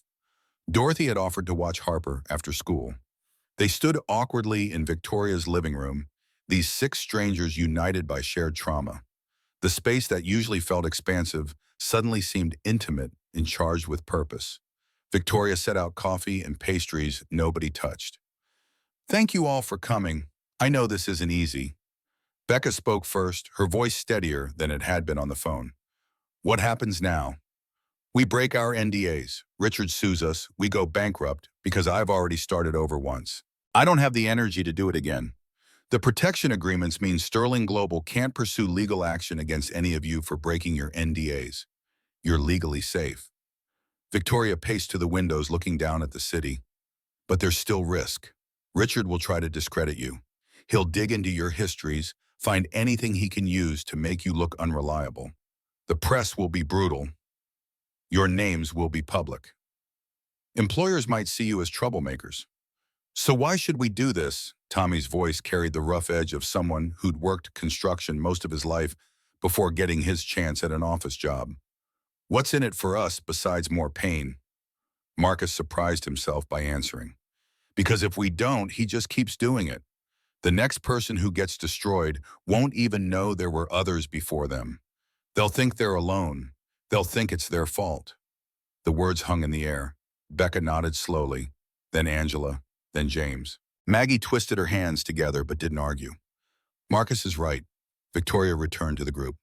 I can't promise this will be easy or painless. I can promise it will matter. Richard Hawthorne has spent 15 years using his position to silence the people who threaten his control. We're going to end that, all of us, together. They spent the next 4 hours building a case.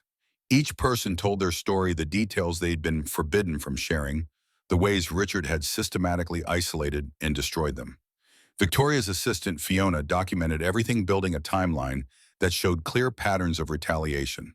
By evening, they had something close to incontrovertible proof. Marcus watched Victoria work and saw something he hadn't expected: genuine rage. Not the performative anger of someone protecting their reputation, but the deep fury of someone confronting complicity. She didn't excuse herself. She didn't try to minimize her role in letting this continue. She owned it and channeled that ownership into action. After the others left, Marcus stayed behind. He'd been putting off the conversation all day, but couldn't avoid it any longer. About the job offer. Victoria looked up from her laptop, surprise flickering across her face. I thought you'd made your decision. I had, but then Harper asked me if I was going to let the bad people win. 8 years old and she already understands this better than I do. Marcus moved to the window where Victoria had stood earlier. Philadelphia glittered below them, all light and shadow. If I take this job, people will say I only got it because you feel guilty. Yes. Harper will hear that for years. Kids at school, their parents, random people on the internet.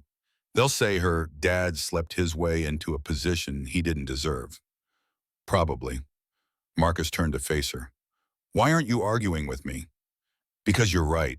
People will say all those things. They'll say worse.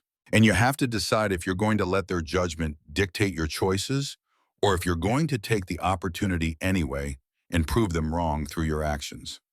The challenge in her voice sparked something in Marcus's chest.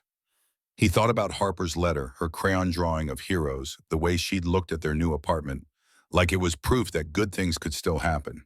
He thought about the 6 people who just shared their stories, who trusted him to be part of the solution. Mostly he thought about what Dorothy had said: real pride wasn't refusing help. It was using help to become stronger.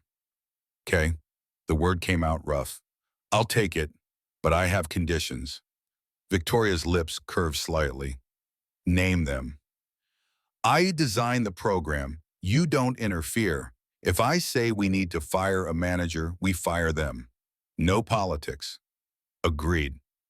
I hire my own team. People I trust. Some of them will be the victims from today. Others will be people like me who've been at the bottom and know what the view looks like from there. Done. Anything else? If I fail, you let me fail. No special treatment because you feel guilty. I succeed or crash on my own merit. Victoria extended her hand. Deal. They shook. Her grip was firm and her palms slightly sweaty, a detail that made her more human. Marcus felt the weight of the decision settle on his shoulders like a physical presence. He'd just committed to building something from nothing, to fighting people with more power and money than he'd ever dreamed of having, to proving that a janitor with a criminal record and an incomplete degree could create actual change. The odds of success were terrible. The odds of humiliation were high. The odds of failure were practically guaranteed. He smiled anyway. The emergency board meeting happened in the largest conference room Sterling Global had, the one usually reserved for shareholder presentations and merger negotiations. 8 board members sat around the massive table, Arthur Whitmore, the chairman, with his perfectly white hair and 40 years of business dealings written in the lines of his face. 2 CFOs from other Fortune 500 companies, a former Secretary of Commerce, 3 high-powered investors who'd backed Sterling Global through its most aggressive growth period, and a tech entrepreneur who'd made billions disrupting industries and now spent her time disrupting boardrooms. Richard sat at one end with Caroline beside him. Victoria took the other end with Marcus to her left and Fiona to her right. The 6 victims filled the chairs along the walls, silent witnesses. Whitmore called the meeting to order. Richard has raised concerns about the company's direction following Victoria's medical event. Victoria has requested time to respond. Richard, you have the floor first. Richard stood. He had presence. Marcus had to give him that. The kind of natural authority that came from decades of being listened to without question. Thank you, Arthur. I want to start by saying how grateful we all are that Victoria survived her cardiac episode. She's been an excellent CEO under normal circumstances. But what I'm seeing now concerns me deeply. Richard pulled up a presentation on the screen. In the past 2 weeks, Victoria has committed the company to significant expenses without board approval. She's made promises to former employees that could expose us to litigation. She's pursuing a vindictive agenda against me personally based on misunderstandings and isolated incidents taken out of context. The first slide showed the cost of Marcus's medical care, $63,000. The second showed the legal fees for the NDA protection agreements, $48,000. The third showed projected settlement costs if they admitted wrongdoing, upwards of $8 million. This is sentiment overriding business sweats. This is emotion compromising judgment. Victoria's father built this company on rationality and protecting the institution above all else. I'm asking this board to remember William Sterling's legacy and act accordingly. Richard sat down. Several board members nodded. The former Secretary of Commerce wrote notes. The tech entrepreneur leaned back with an unreadable expression. Whitmore gestured to Victoria. Your response. Victoria stood. She dressed in one of her power suits, the armor she needed for this fight. But when she spoke, her voice carried none of the polished corporate speak Marcus had heard in the boardroom footage. She sounded human. Richard is correct about the jazz. He's incorrect about the cause. This isn't sentiment. This is necessity. She pulled up her own presentation. 7 employees in 5 years terminated immediately after filing complaints against senior staff. All 7 offered settlements with NDAs. All 7 processed under Richard's direct supervision. The pattern is undeniable. The slides showed each case names, dates, complaint, summaries, termination reasons, settlement amounts. The board members leaned forward. Nobody was nodding now. Marcus Wright was the latest. The difference is that his termination happened because he saved my life, which made it impossible to hide behind processed language in sealed agreements. When I investigated his case, I found the others. Victoria's voice hardened. Richard has used his position to systematically silence anyone who threatened his control or the company's image. He spent $2.5 million of company money making problems disappear instead of fixing them. And he did it under my watch with my implicit approval because I was too focused on growth to question the details. The tech entrepreneur spoke up. You're saying you allowed this to happen. I'm saying I didn't look closely enough. I trusted Richard to handle HR issues because I was busy chasing revenue targets and market share. That was a failure of leadership on my part. It doesn't excuse his actions. It explains how he got away with them for so long. Victoria gestured to the people along the wall. These are 6 of the 7 victims. They've agreed to break their NDAs and share their stories. You'll hear directly from them. Then you can decide which matters more, protecting Richard's reputation or protecting the company's actual integrity. For the next 2 hours, each victim spoke. Becca described Richard throwing files and screaming that she was incompetent. James detailed the harassment he'd reported and the retaliation that followed. Angela recounted the racist comments she'd endured and the termination that punished her for objecting. Tommy explained the accounting irregularities he'd discovered and how reporting them had ended his career. Maggie testified about the safety violations she'd documented and the swift termination that followed. Each story built on the last until the pattern became undeniable. Richard sat stone-faced through all of it, occasionally whispering to Caroline, never showing emotion. When the testimonies ended, Whitmore called a recess. The board members filed out to deliberate privately. Marcus found himself standing in the hallway with the other victims, all of them silent with tension. Victoria joined them. "Whatever happens, you did the right thing." Becca's laugh came out bitter. "Will the right thing pay my rent when I can't find work because employers Google my name and find all this? If Sterling Global doesn't rehire you, I'll hire you myself. That goes for all of you. You have my word." It was a promise Victoria had no authority to make if the board removed her as CEO. Marcus suspected she knew that and made the promise anyway because these people deserve something to hold on to. The board deliberated for 90 minutes. When they returned, Whitmore's face gave nothing away. "This board has reviewed all evidence presented and heard testimony from multiple parties. We've also reviewed Sterling Global's stated values and the legacy William Sterling intended for this company." He paused, and Marcus felt the room hold its breath. "We find that Richard Hawthorne violated his duties as CFO by engaging in systematic suppression of legitimate employee complaints. His actions exposed the company to significant legal and reputational risk. Therefore, this board votes 6-2 to terminate Richard Hawthorne's employment effective immediately." Marcus let out a breath he hadn't realized he was holding. Becca grabbed his arm. Angela covered her mouth. Victoria remained perfectly still, not celebrating, just absorbing. But Whitmore wasn't finished. "We also find that Victoria Sterling's oversight failures contributed to this situation persisting for 5 years. Therefore, this board votes 5-3 to place Victoria Sterling on probationary status as CEO for 6 months. If during that time the stock price falls below $45 per share, or if additional misconduct is discovered, this board reserves the right to remove her from the CEO position." The second verdict landed like a punch. Victoria had won, but barely. She'd taken down Richard, but damaged herself in the process. Richard stood slowly. "This is a mistake. When the consequences of this witch hunt become clear, you'll regret choosing sentiment over sense." Carolyn remained seated, her face a mask of conflicted emotion. Richard looked at his daughter, seemed about to say something, then turned and walked out without another word. The meeting dispersed.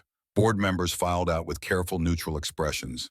Marcus and the other victims found themselves standing in the suddenly empty conference room, processing what had happened. "We won." Tommy's voice held disbelief. "We actually won." "We survived," Becca corrected. "Winning comes later." Victoria rejoined them, Fiona at her side. "I meant what I said. All of you have positions at Sterling Global if you want them. Marcus is building an employee advocacy program. He'll need a team. Or if you'd prefer to be reinstated in your previous departments, we can arrange that too." James shook his head. "I spent 3 years trying to forget this place. I'm not ready to come back." "Then let me help you find something else. Recommendations, references, whatever you need." They discussed logistics for another hour, where people wanted to work, what roles made sense, how to coordinate the logistics of bringing some of them back from across the country. By the time they finished, exhaustion had set in for everyone.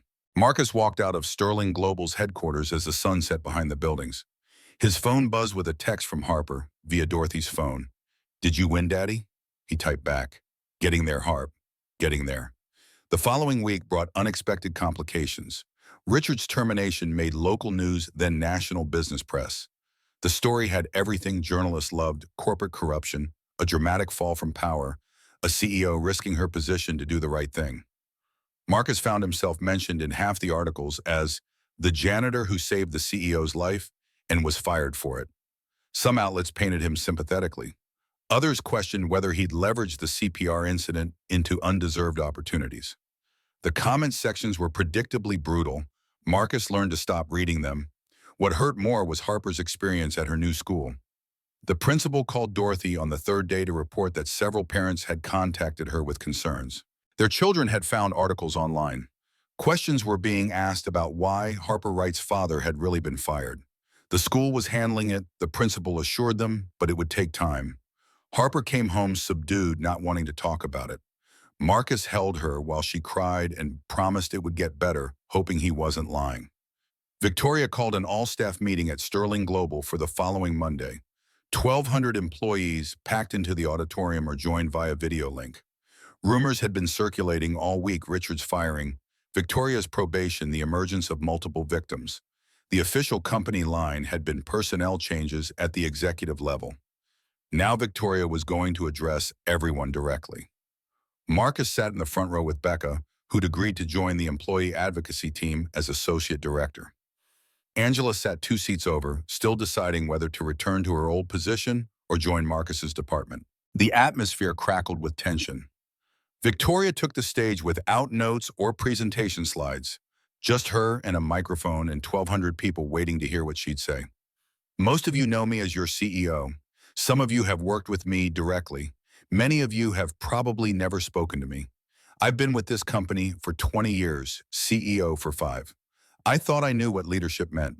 I was wrong. Her voice carried clearly through the auditorium. 3 weeks ago, I collapsed during a board meeting. A night janitor named Marcus Wright performed CPR and saved my life. My CFO, Richard Hawthorne, thanked him by having him fired for misconduct. The next day, Marcus was terminated and his reputation destroyed. And I knew nothing about it because I was in the hospital recovering from the heart attack he prevented from being fatal. The room had gone completely silent.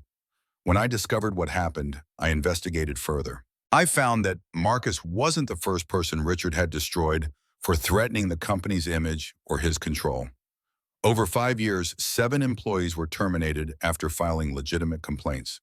They were offered money to stay silent. Our company paid over $2 million to make problems disappear instead of fixing them. And I allowed it to happen because I was too focused on growth to question the details. Victoria's voice didn't waver, but Marcus could see her hands gripping the podium. The board has terminated Richard. They've also placed me on probation, which I deserve.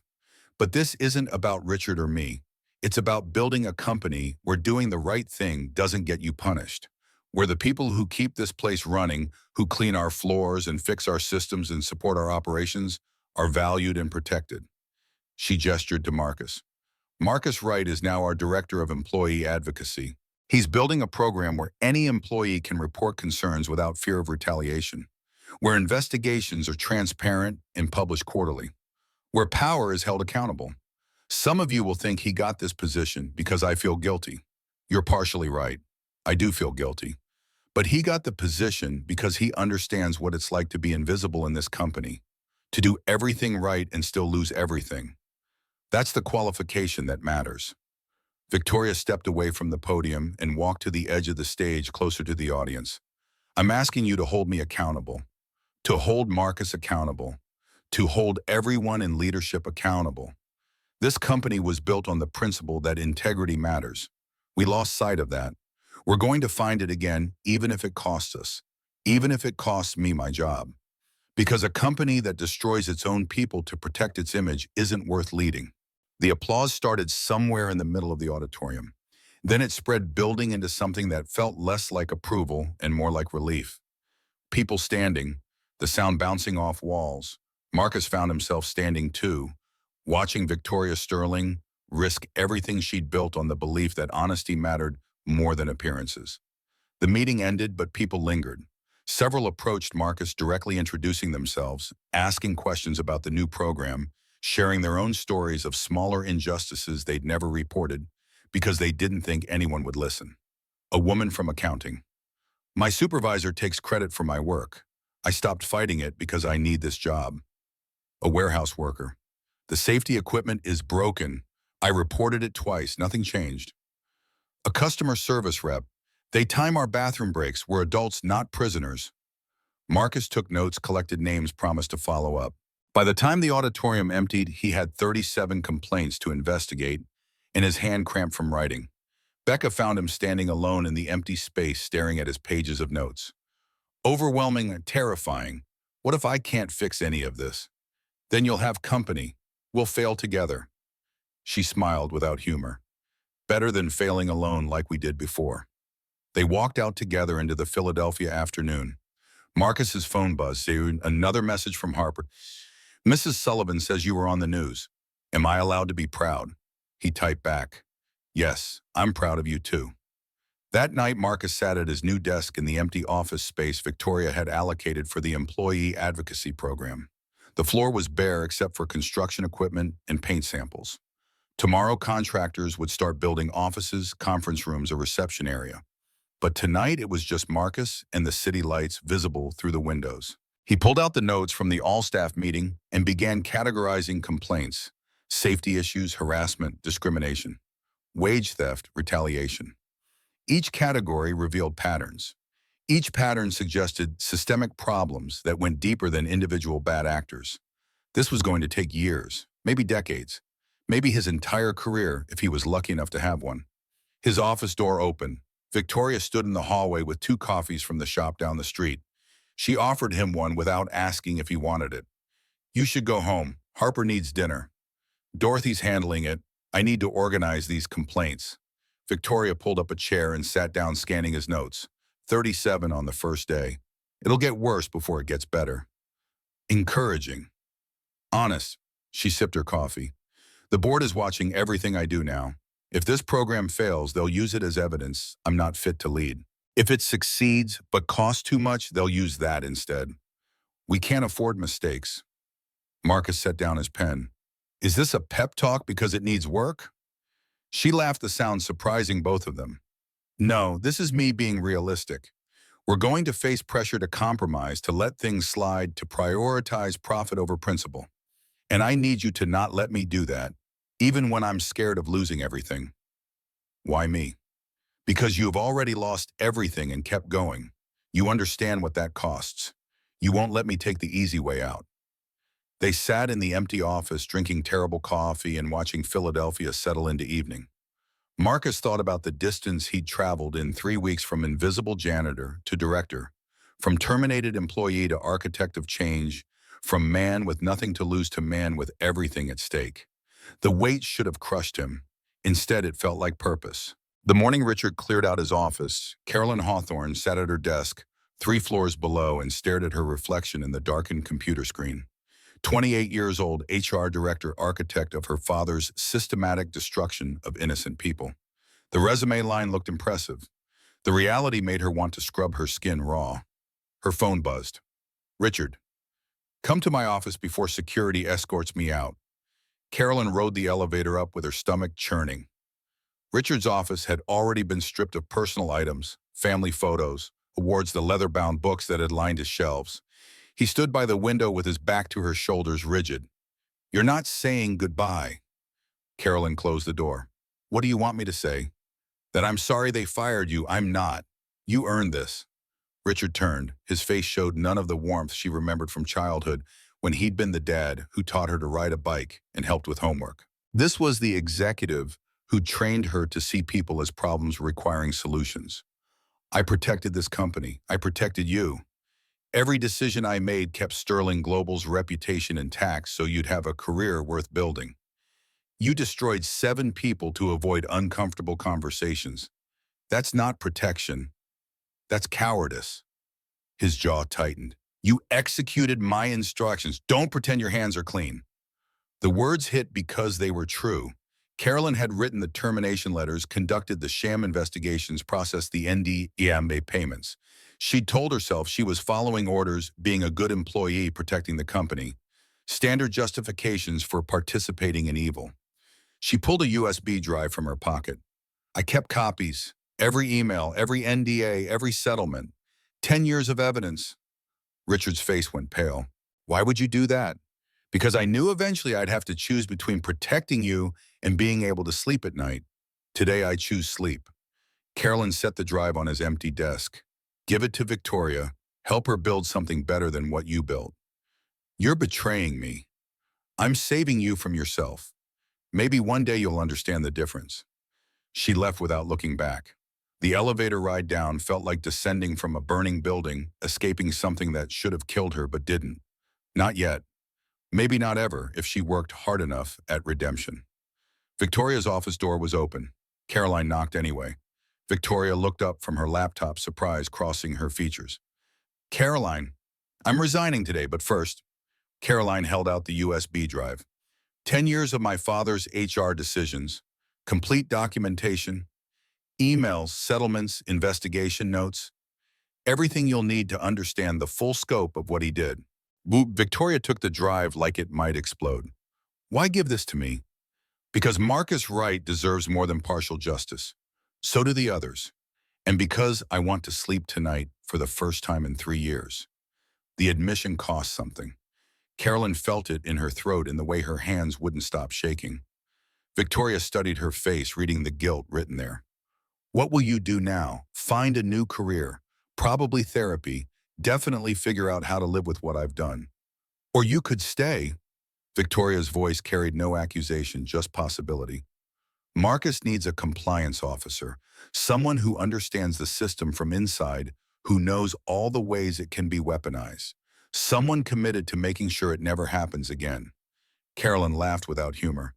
You want to hire the person who executed my father's dirty work? I want to hire someone who kept evidence, knowing she'd eventually have to use it. Someone who chose conscience over comfort. Redemption isn't about your past, it's about what you do next. The words settled into Caroline like a challenge. She could run, start over somewhere new, pretend the past 3 years hadn't happened. Or she could stay and spend however long it took making things right. The first option was easier. The second might actually matter. If I stay, people will say you only kept me because of my father's severance negotiation. That it's political. People will say lots of things, most of it wrong. The question is what you'll do despite what they say. Carolyn thought about Marcus Wright, who'd taken a job everyone said he didn't deserve and was building something real anyway. About the 6 victims who'd broken their NDAs knowing it would cost them.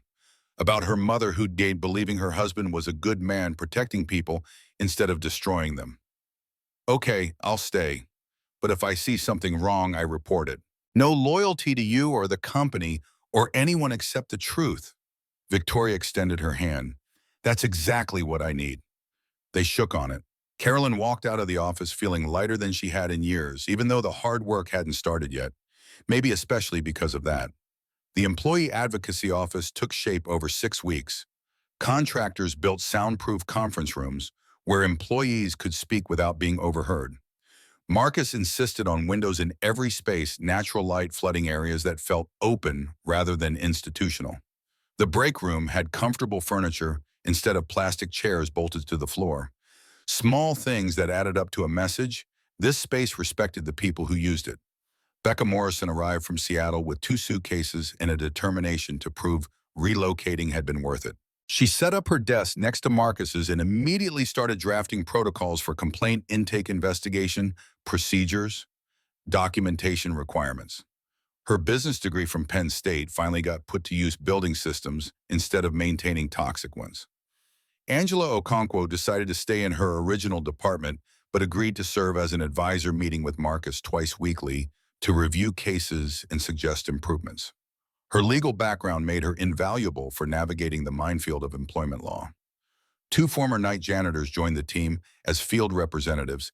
David Park's assistant hired them after Marcus specifically requested people who understood what it meant to be invisible.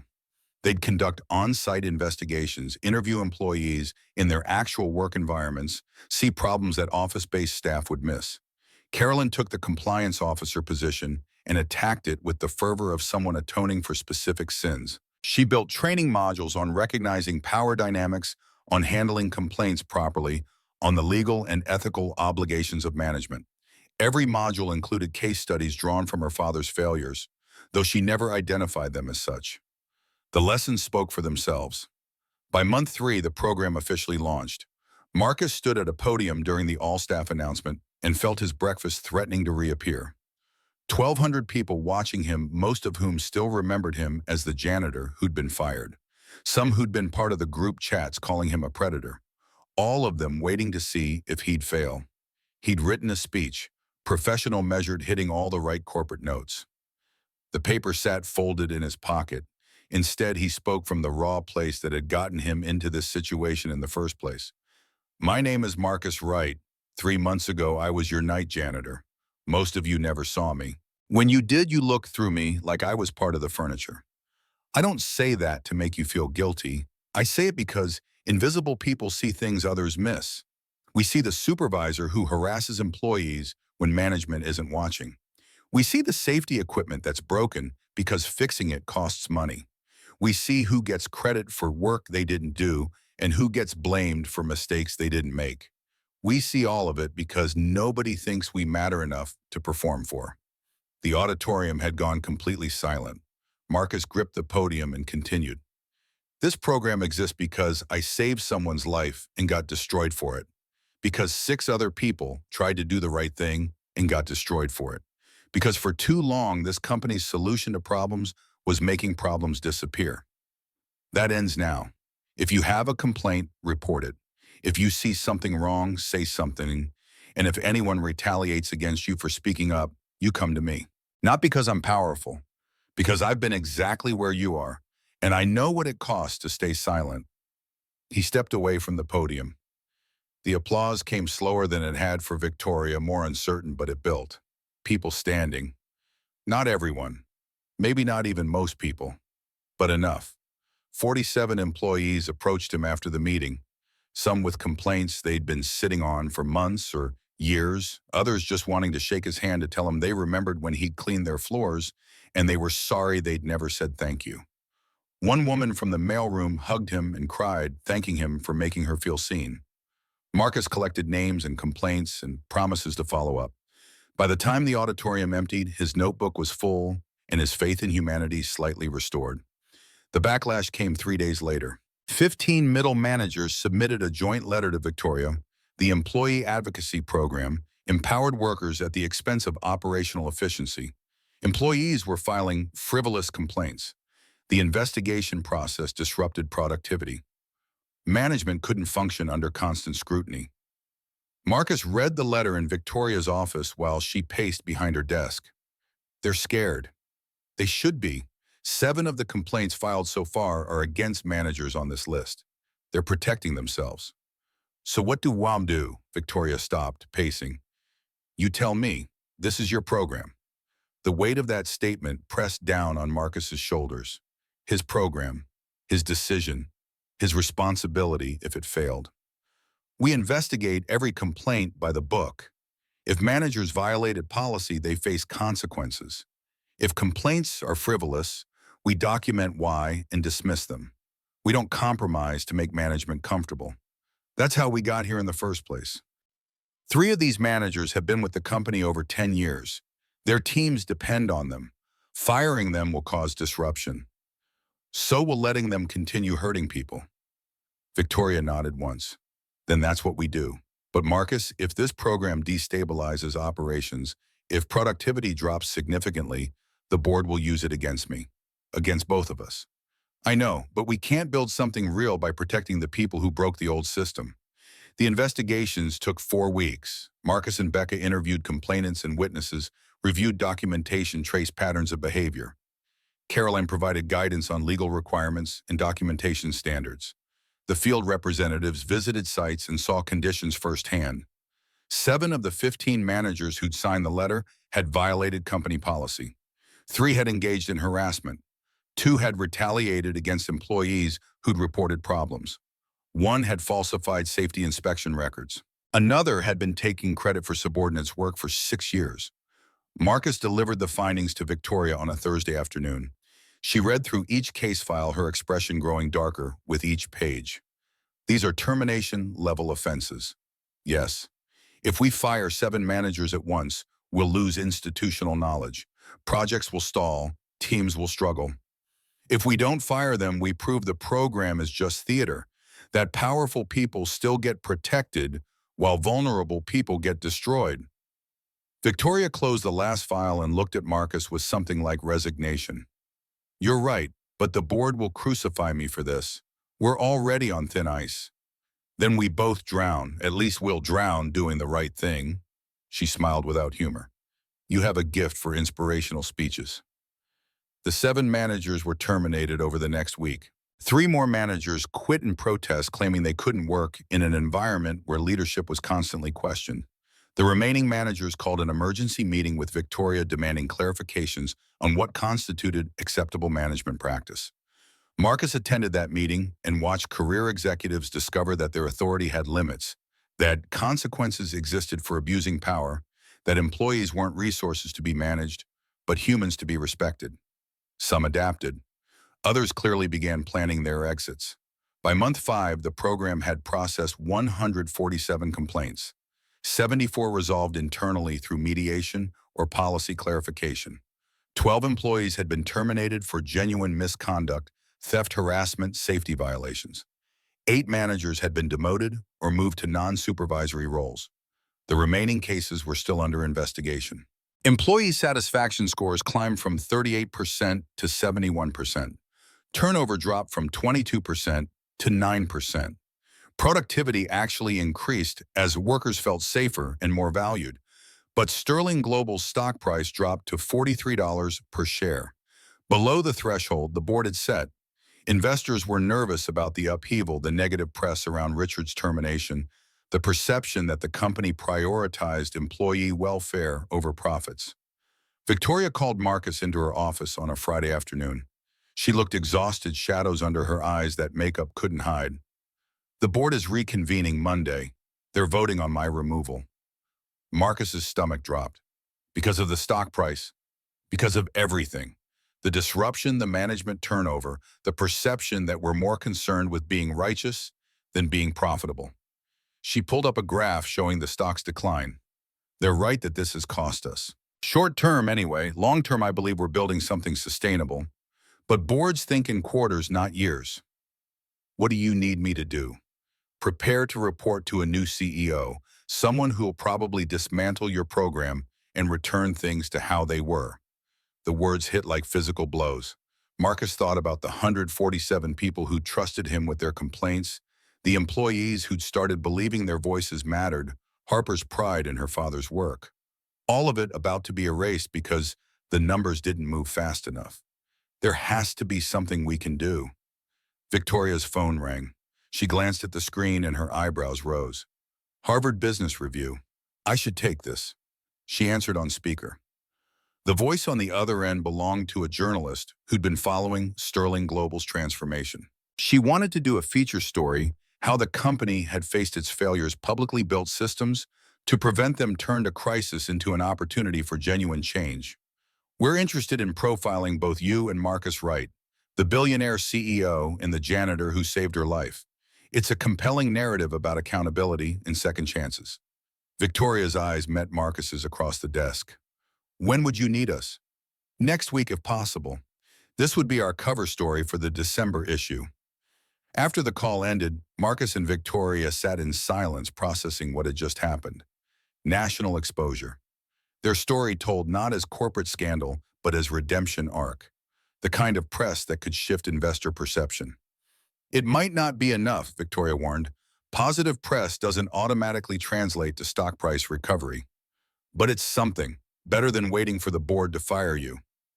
The interview happened at Sterling Global's headquarters. The journalist was thorough and skeptical, asking pointed questions about whether the changes were substantive or performative, whether Marcus was a token hire or a genuine leader, whether Victoria's contrition was real or calculated. Marcus answered honestly about the fear of failure, the weight of responsibility, the employees who still didn't trust him. Victoria acknowledged her complicity in the system that had hurt people, her initial blindness to Richard's actions, her ongoing struggle to balance principle with profit. The resulting article was fair and nuanced. It praised the changes while noting the risks. It highlighted Marcus's background and the unusual path that led him to director level. It quoted employees who felt hopeful and those who remained skeptical. The headline read, "How Sterling Global Transformed Toxic Culture into Competitive Advantage." The story went viral in business circles. Other CEOs called asking about the program. Universities requested case studies. Within 2 weeks, 12 Fortune 500 companies had contacted Sterling Global, requesting consultations on building similar systems. Victoria came to Marcus's office with a proposal. We should monetize this. Launch a consulting division, employee advocacy solutions. You'd be director. We'd charge $250,000 per engagement. Marcus stared at her. That feels like profiting from suffering, or scaling the solution. Every company we consult with prevents future Marcus Wrights from getting destroyed. Every system we help build protects people we'll never meet. She pulled up financial projections. 10% of profits go to a legal defense fund for wrongful termination cases nationally. We help people while sustaining the program financially. The logic made sense even if it felt uncomfortable. Marcus agreed. 8 contracts signed in the first quarter, $2 million in revenue. The stock rebounded to $52 per share. The board meeting on Monday became a referendum on success rather than failure. Victoria presented the numbers: employee satisfaction, up turnover, down productivity, steady new revenue stream, established stock recovered. The vote to remove her was withdrawn before it could be called. Afterward, Victoria found Marcus in his office, staring at Philadelphia through the windows he'd insisted on. We survived. Until the next crisis. There's always a next crisis. That's what makes survival meaningful. He turned to face her. The exhaustion in her expression matched what he felt in his bones. They'd both poured everything into this fight and barely won. The victory felt fragile, temporary, dependent on continued perfection. Thank you for trusting me with this. Something shifted in Victoria's face. The professional mask slipped, and underneath was the woman who'd sat beside his hospital bed, who'd cried in the ambulance, who'd risked everything because she couldn't live with the complicity anymore. I should be thanking you. You gave me something I didn't know I'd lost, a reason to lead that matters more than money. The moment stretched between them, charged with something neither was ready to name. Then Harper's voice came from the doorway. Daddy, Mrs. Sullivan said you'd still be here. Marcus turned to find his daughter bouncing on her toes, excitement radiating from every inch of her small frame. Dorothy stood behind her, looking apologetic. She insisted on coming, said she had news. Harper ran to Marcus and thrust a paper at him. I got Student of the Month for my essay about heroes. Marcus read the essay, his throat tightening with each word. Harper had written about a father who saved lives and then saved people's jobs, who proved that doing the right thing mattered even when it was hard, who showed her that where you start doesn't determine where you end up. This is beautiful, Harp. The teacher said I should be proud of you, so I am. Victoria had moved to the doorway, giving them space. Harper noticed her and waved. Hi, Ms. Sterling. Did you read my essay? Not yet. Would you like to tell me about it? Harper launched into an explanation, gesturing wildly, her voice animated. Dorothy caught Marcus's eye and smiled. The scene was so normal, so domestic, so far removed from where they'd been 3 months ago, that it felt like a dream. Later, after Dorothy took Harper home and the office emptied, Victoria returned to Marcus's doorway. Your daughter is remarkable. She gets it from her mother. The good parts, anyway. I doubt that. She has your determination. Your refusal to accept injustice. Victoria leaned against the doorframe. There's a National Labor Relations Conference in Washington, D.C. next month. They've invited you to keynote. I think you should accept. Marcus's stomach flipped. I'm not a public speaker. You spoke to 1,200 employees and didn't collapse. You can handle a conference audience. What would I even talk about? Your story, how you went from invisible to invaluable, how systems change when people refuse to stay silent, the same things you tell employees every day. The invitation both terrified and thrilled him. National stage, recognition for the work they'd built, proof that this mattered beyond Sterling Global's walls. Will you come with me? Victoria's surprise showed clearly. You want me there? I need someone who understands what this costs, what we're building. Someone who'll tell me if I'm screwing up before I do it publicly. The words held subtext neither was ready to address. Victoria nodded slowly. Okay, I'll come. Washington, D.C. in January meant cold that cut through expensive coats and cheap ones equally. Marcus stood in his hotel room the night before the keynote and stared at the speech he'd written, then rewritten, then written again. Nothing felt right. Everything sounded either too polished or too raw. A knock on his door. Victoria stood in the hallway holding 2 cups of coffee from the lobby. Thought you might be awake. He let her in. The room was standard hotel fare, comfortable in an anonymous way. Victoria handed him coffee and settled into the chair by the window. How's the speech? Terrible. I sound like either a motivational poster or someone having a breakdown. So somewhere between those is probably right. She held out her hand. Let me read it. Marcus gave her the pages and watched her face as she read. Her expression revealed nothing until she reached the end and looked up. This is good. Too safe, but good. Too safe how? You're trying to sound like an executive. You're better when you sound like yourself. When you talk about saving my life, don't use clinical language. Tell people what it felt like to count compressions while being beaten. When you discuss the program, don't cite statistics. Tell them about the mailroom woman who hugged you. Make them feel it. The advice was sound and scary.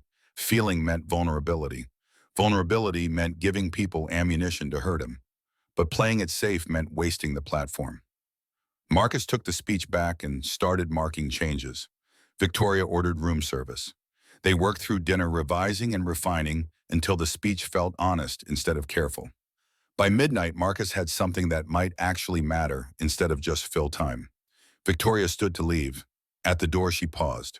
Tomorrow will be hard, but you've already survived worse. Remember that. Thank you for being here. Where else would I be? The question hung between them, weighted with meaning. Victoria left before either could explore it. The conference keynote happened at 2 in the afternoon. 1,500 people packed the auditorium.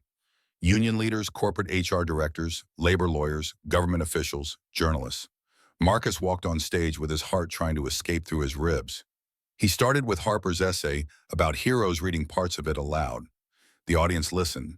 Then he told them about performing CPR while security guards beat him, about being terminated for saving a life, about losing everything and finding himself invisible, even to himself.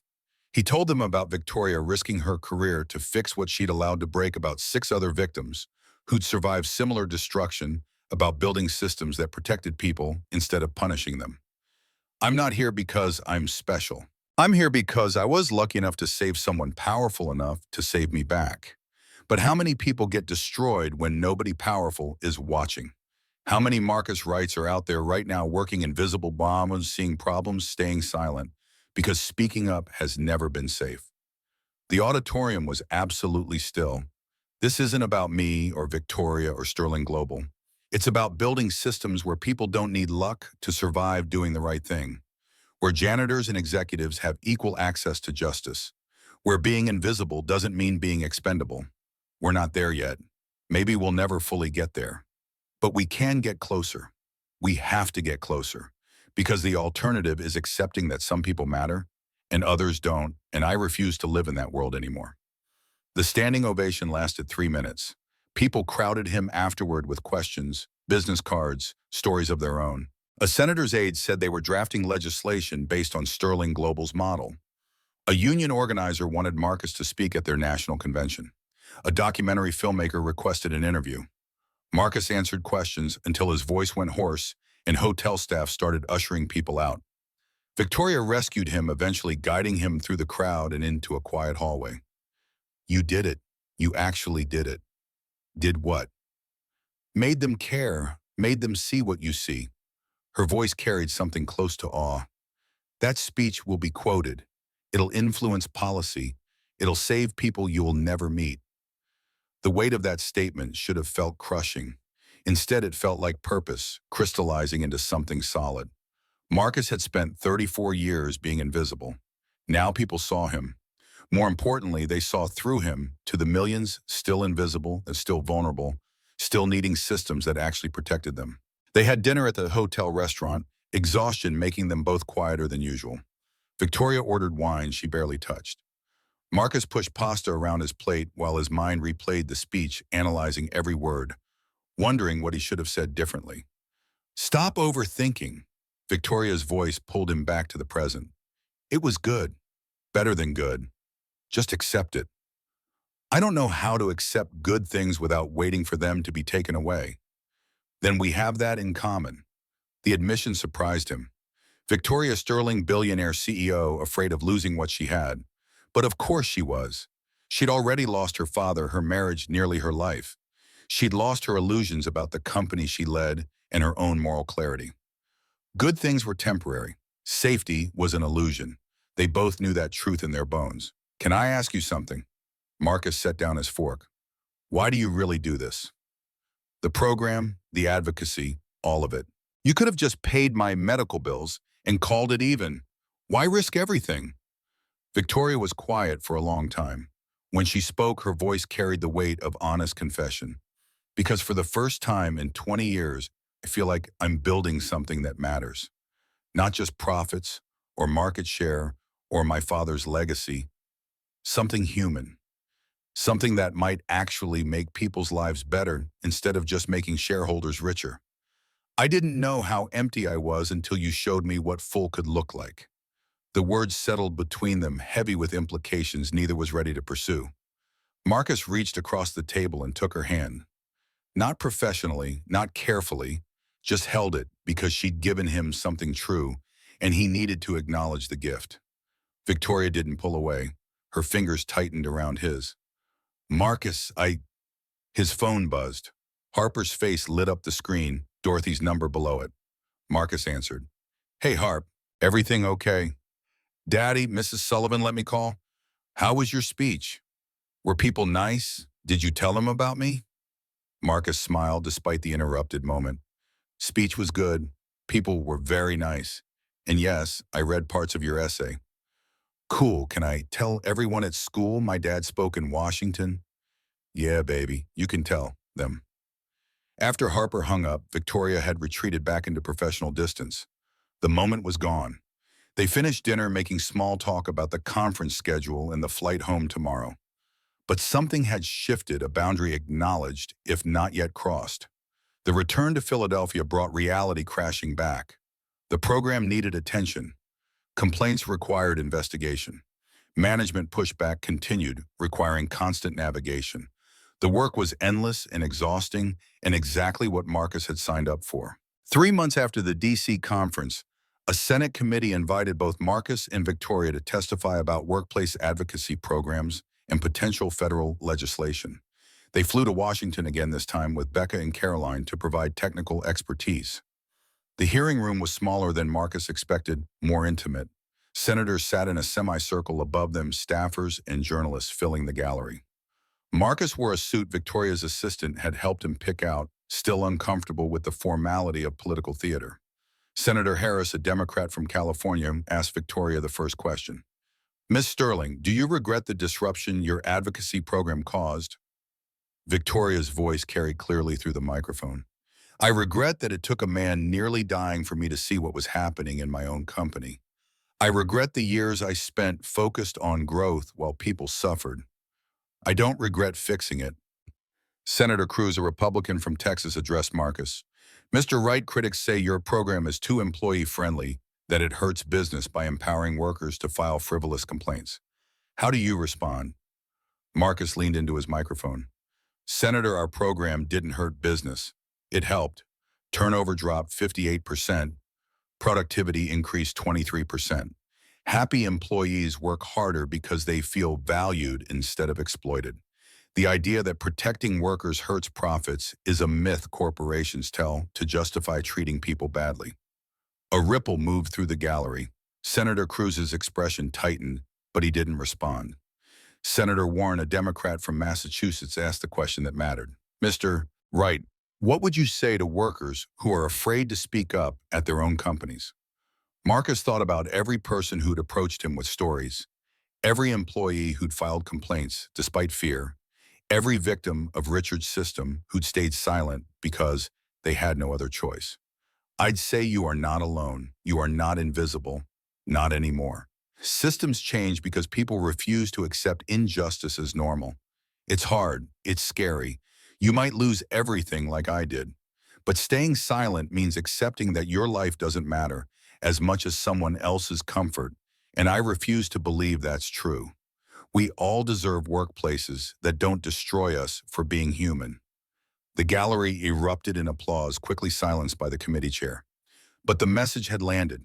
Video clips of Marcus's testimony went viral that evening, shared across social media with captions about dignity and justice and refusing invisibility. 2 months later, bipartisan legislation was introduced, the Employee Advocacy Protection Act. It required companies with more than 500 employees to maintain third-party complaint systems with anti-retaliation protections. The bill cited Sterling Global's program as a model. Marcus watched the news coverage in his office with Becca and Caroline. 3 people who'd been destroyed by a broken system now building the framework to prevent future destruction. The irony was almost beautiful. We did this. Becca's voice carried disbelief. Our stories actually mattered. They always mattered. People are just finally listening. The law passed 8 months later, signed by a president who called Marcus and Victoria to personally thank them for their work. National recognition, congressional achievement, proof that individual actions could cascade into systemic change.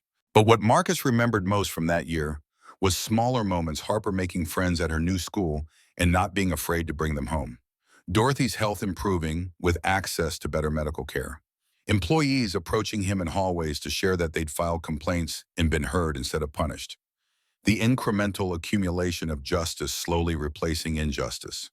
On the 18-month anniversary of his CPR on Victoria Sterling Global, held a company-wide celebration.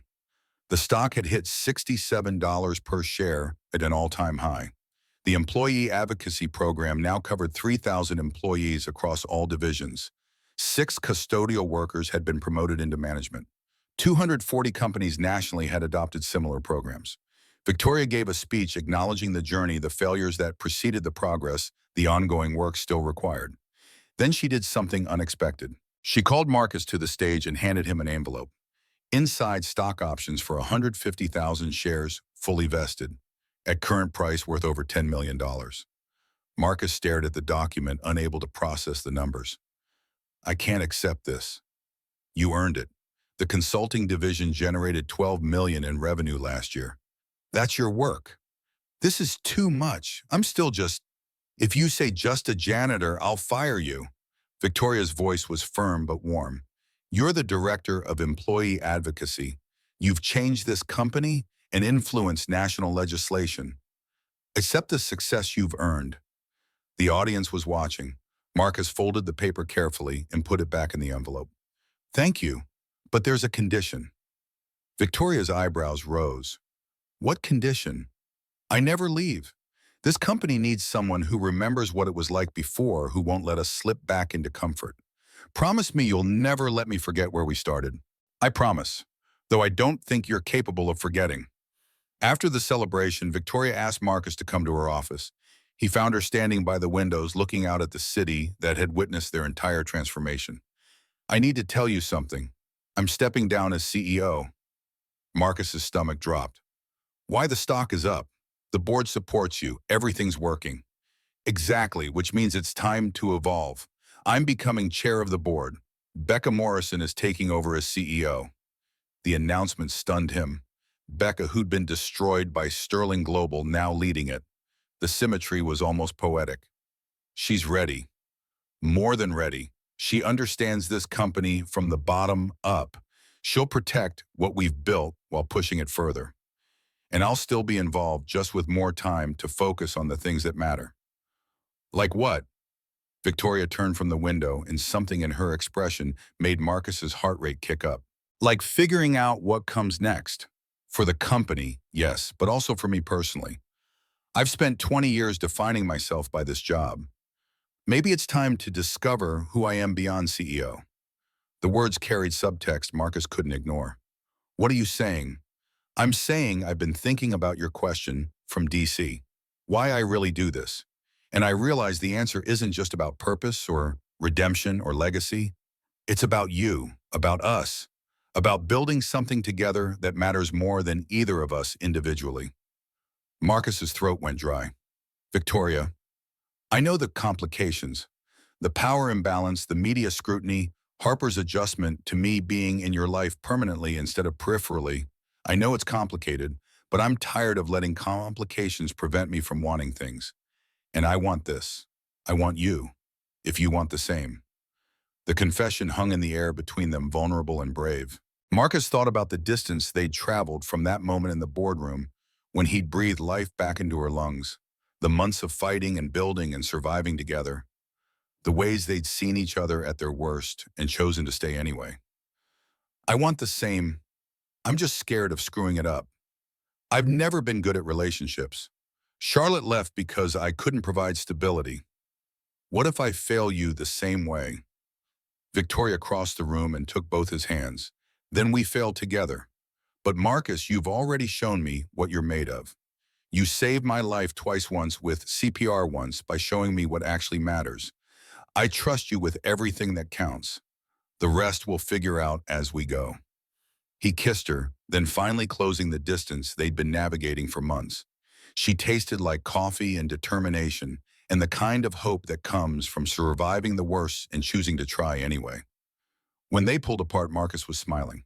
Harper's going to be insufferable about this. She's been asking when Ms. Sterling would become her stepmom since month 2. Victoria laughed. Smart kid. She saw it before we did. 3 years after the CPR, Marcus stood on the White House lawn receiving the Presidential Medal of Freedom for transforming workplace justice. Harper, now 11, stood beside him, holding the medal while the citation was read. Victoria stood on his other side wearing the simple engagement ring he'd given her 6 months earlier, when she'd said yes to a future he still couldn't quite believe was real. The president shook Marcus's hand and said something about ordinary people creating extraordinary change. Cameras flashed. Journalists asked questions. Senators who'd supported the legislation wanted photos. The whole thing felt surreal and overwhelming, and utterly unlike the life Marcus had imagined for himself 3 years ago. That evening, back in the hotel room, Harper fell asleep clutching the medal like a trophy. Dorothy sat in the corner chair, scrolling through congratulatory messages on her phone, her back finally healed after the surgery Victoria had funded. Marcus and Victoria stood on the balcony watching Washington light up for the night. Any regrets? Victoria's voice was quiet. None, just one. I wish I'd seen you earlier. Wish I'd paid attention to the night janitor instead of looking through him. Think of everything we could have built if I'd been less blind. Marcus pulled her close. We built what we built when we were ready to build it. That's enough. Is it there are still so many people invisible, so many systems broken, so much work left to do? Yeah, and tomorrow we'll keep doing it. But tonight we celebrate surviving long enough to make a difference. That counts for something. Harper stirred in her sleep, mumbling something about heroes and dates and Miss Sterling needing to hurry up and marry them already so they could be a real family. Both adults smiled. She has a point. Victoria's voice carried nervous humor. We could speed up the timeline, unless you're having second thoughts. No second thoughts. Just occasionally can't believe this is real. That I went from losing everything to gaining more than I knew existed. It's disorienting. Then let's stay disoriented together. Build something neither of us could build alone. Teach Harper that happy endings are possible, even after the worst chapters. Marcus thought about the journey from that boardroom to this balcony, from performing CPR to receiving presidential recognition, from invisible janitor to visible advocate. None of it had been easy. Most of it had been terrifying. All of it had mattered more than he could have imagined. People ask me if I regret that day. Losing my job, my reputation, almost my life. I tell them I regret nothing. Because in losing everything, I found something more valuable proof that one person, one choice, one breath can change the world. Victoria kissed his temple. That's your next speech. Senate is considering expansion of the advocacy legislation. They'll want you to testify again. Always more work. Always. That's what makes it meaningful. They stood on the balcony as Washington settled into night, two people who'd saved each other's lives in different ways, building a future neither had expected, but both had earned. Harper slept behind them, Dorothy dozed in her chair, and somewhere in America another person was deciding whether to speak up or stay silent, whether to fight or accept injustice as normal. Marcus hoped they'd choose to fight, hoped they'd find allies like he had, hoped the systems he'd helped build would protect them instead of destroy them. Hope was fragile, but it was also renewable, growing stronger each time someone refused to accept that invisible meant expendable. The medal sat on the hotel desk, catching lamplight, metal proof that mattering was possible, even for people the world preferred not to see. Tomorrow Marcus would wear it to another conference, another interview, another opportunity to tell people their voices counted. Today he stood with the woman he'd saved and who'd saved him back, with his daughter sleeping safe behind them, with evidence accumulating that justice wasn't just an ideal, but an achievable reality. It was enough. It was more than enough. It was everything that counted.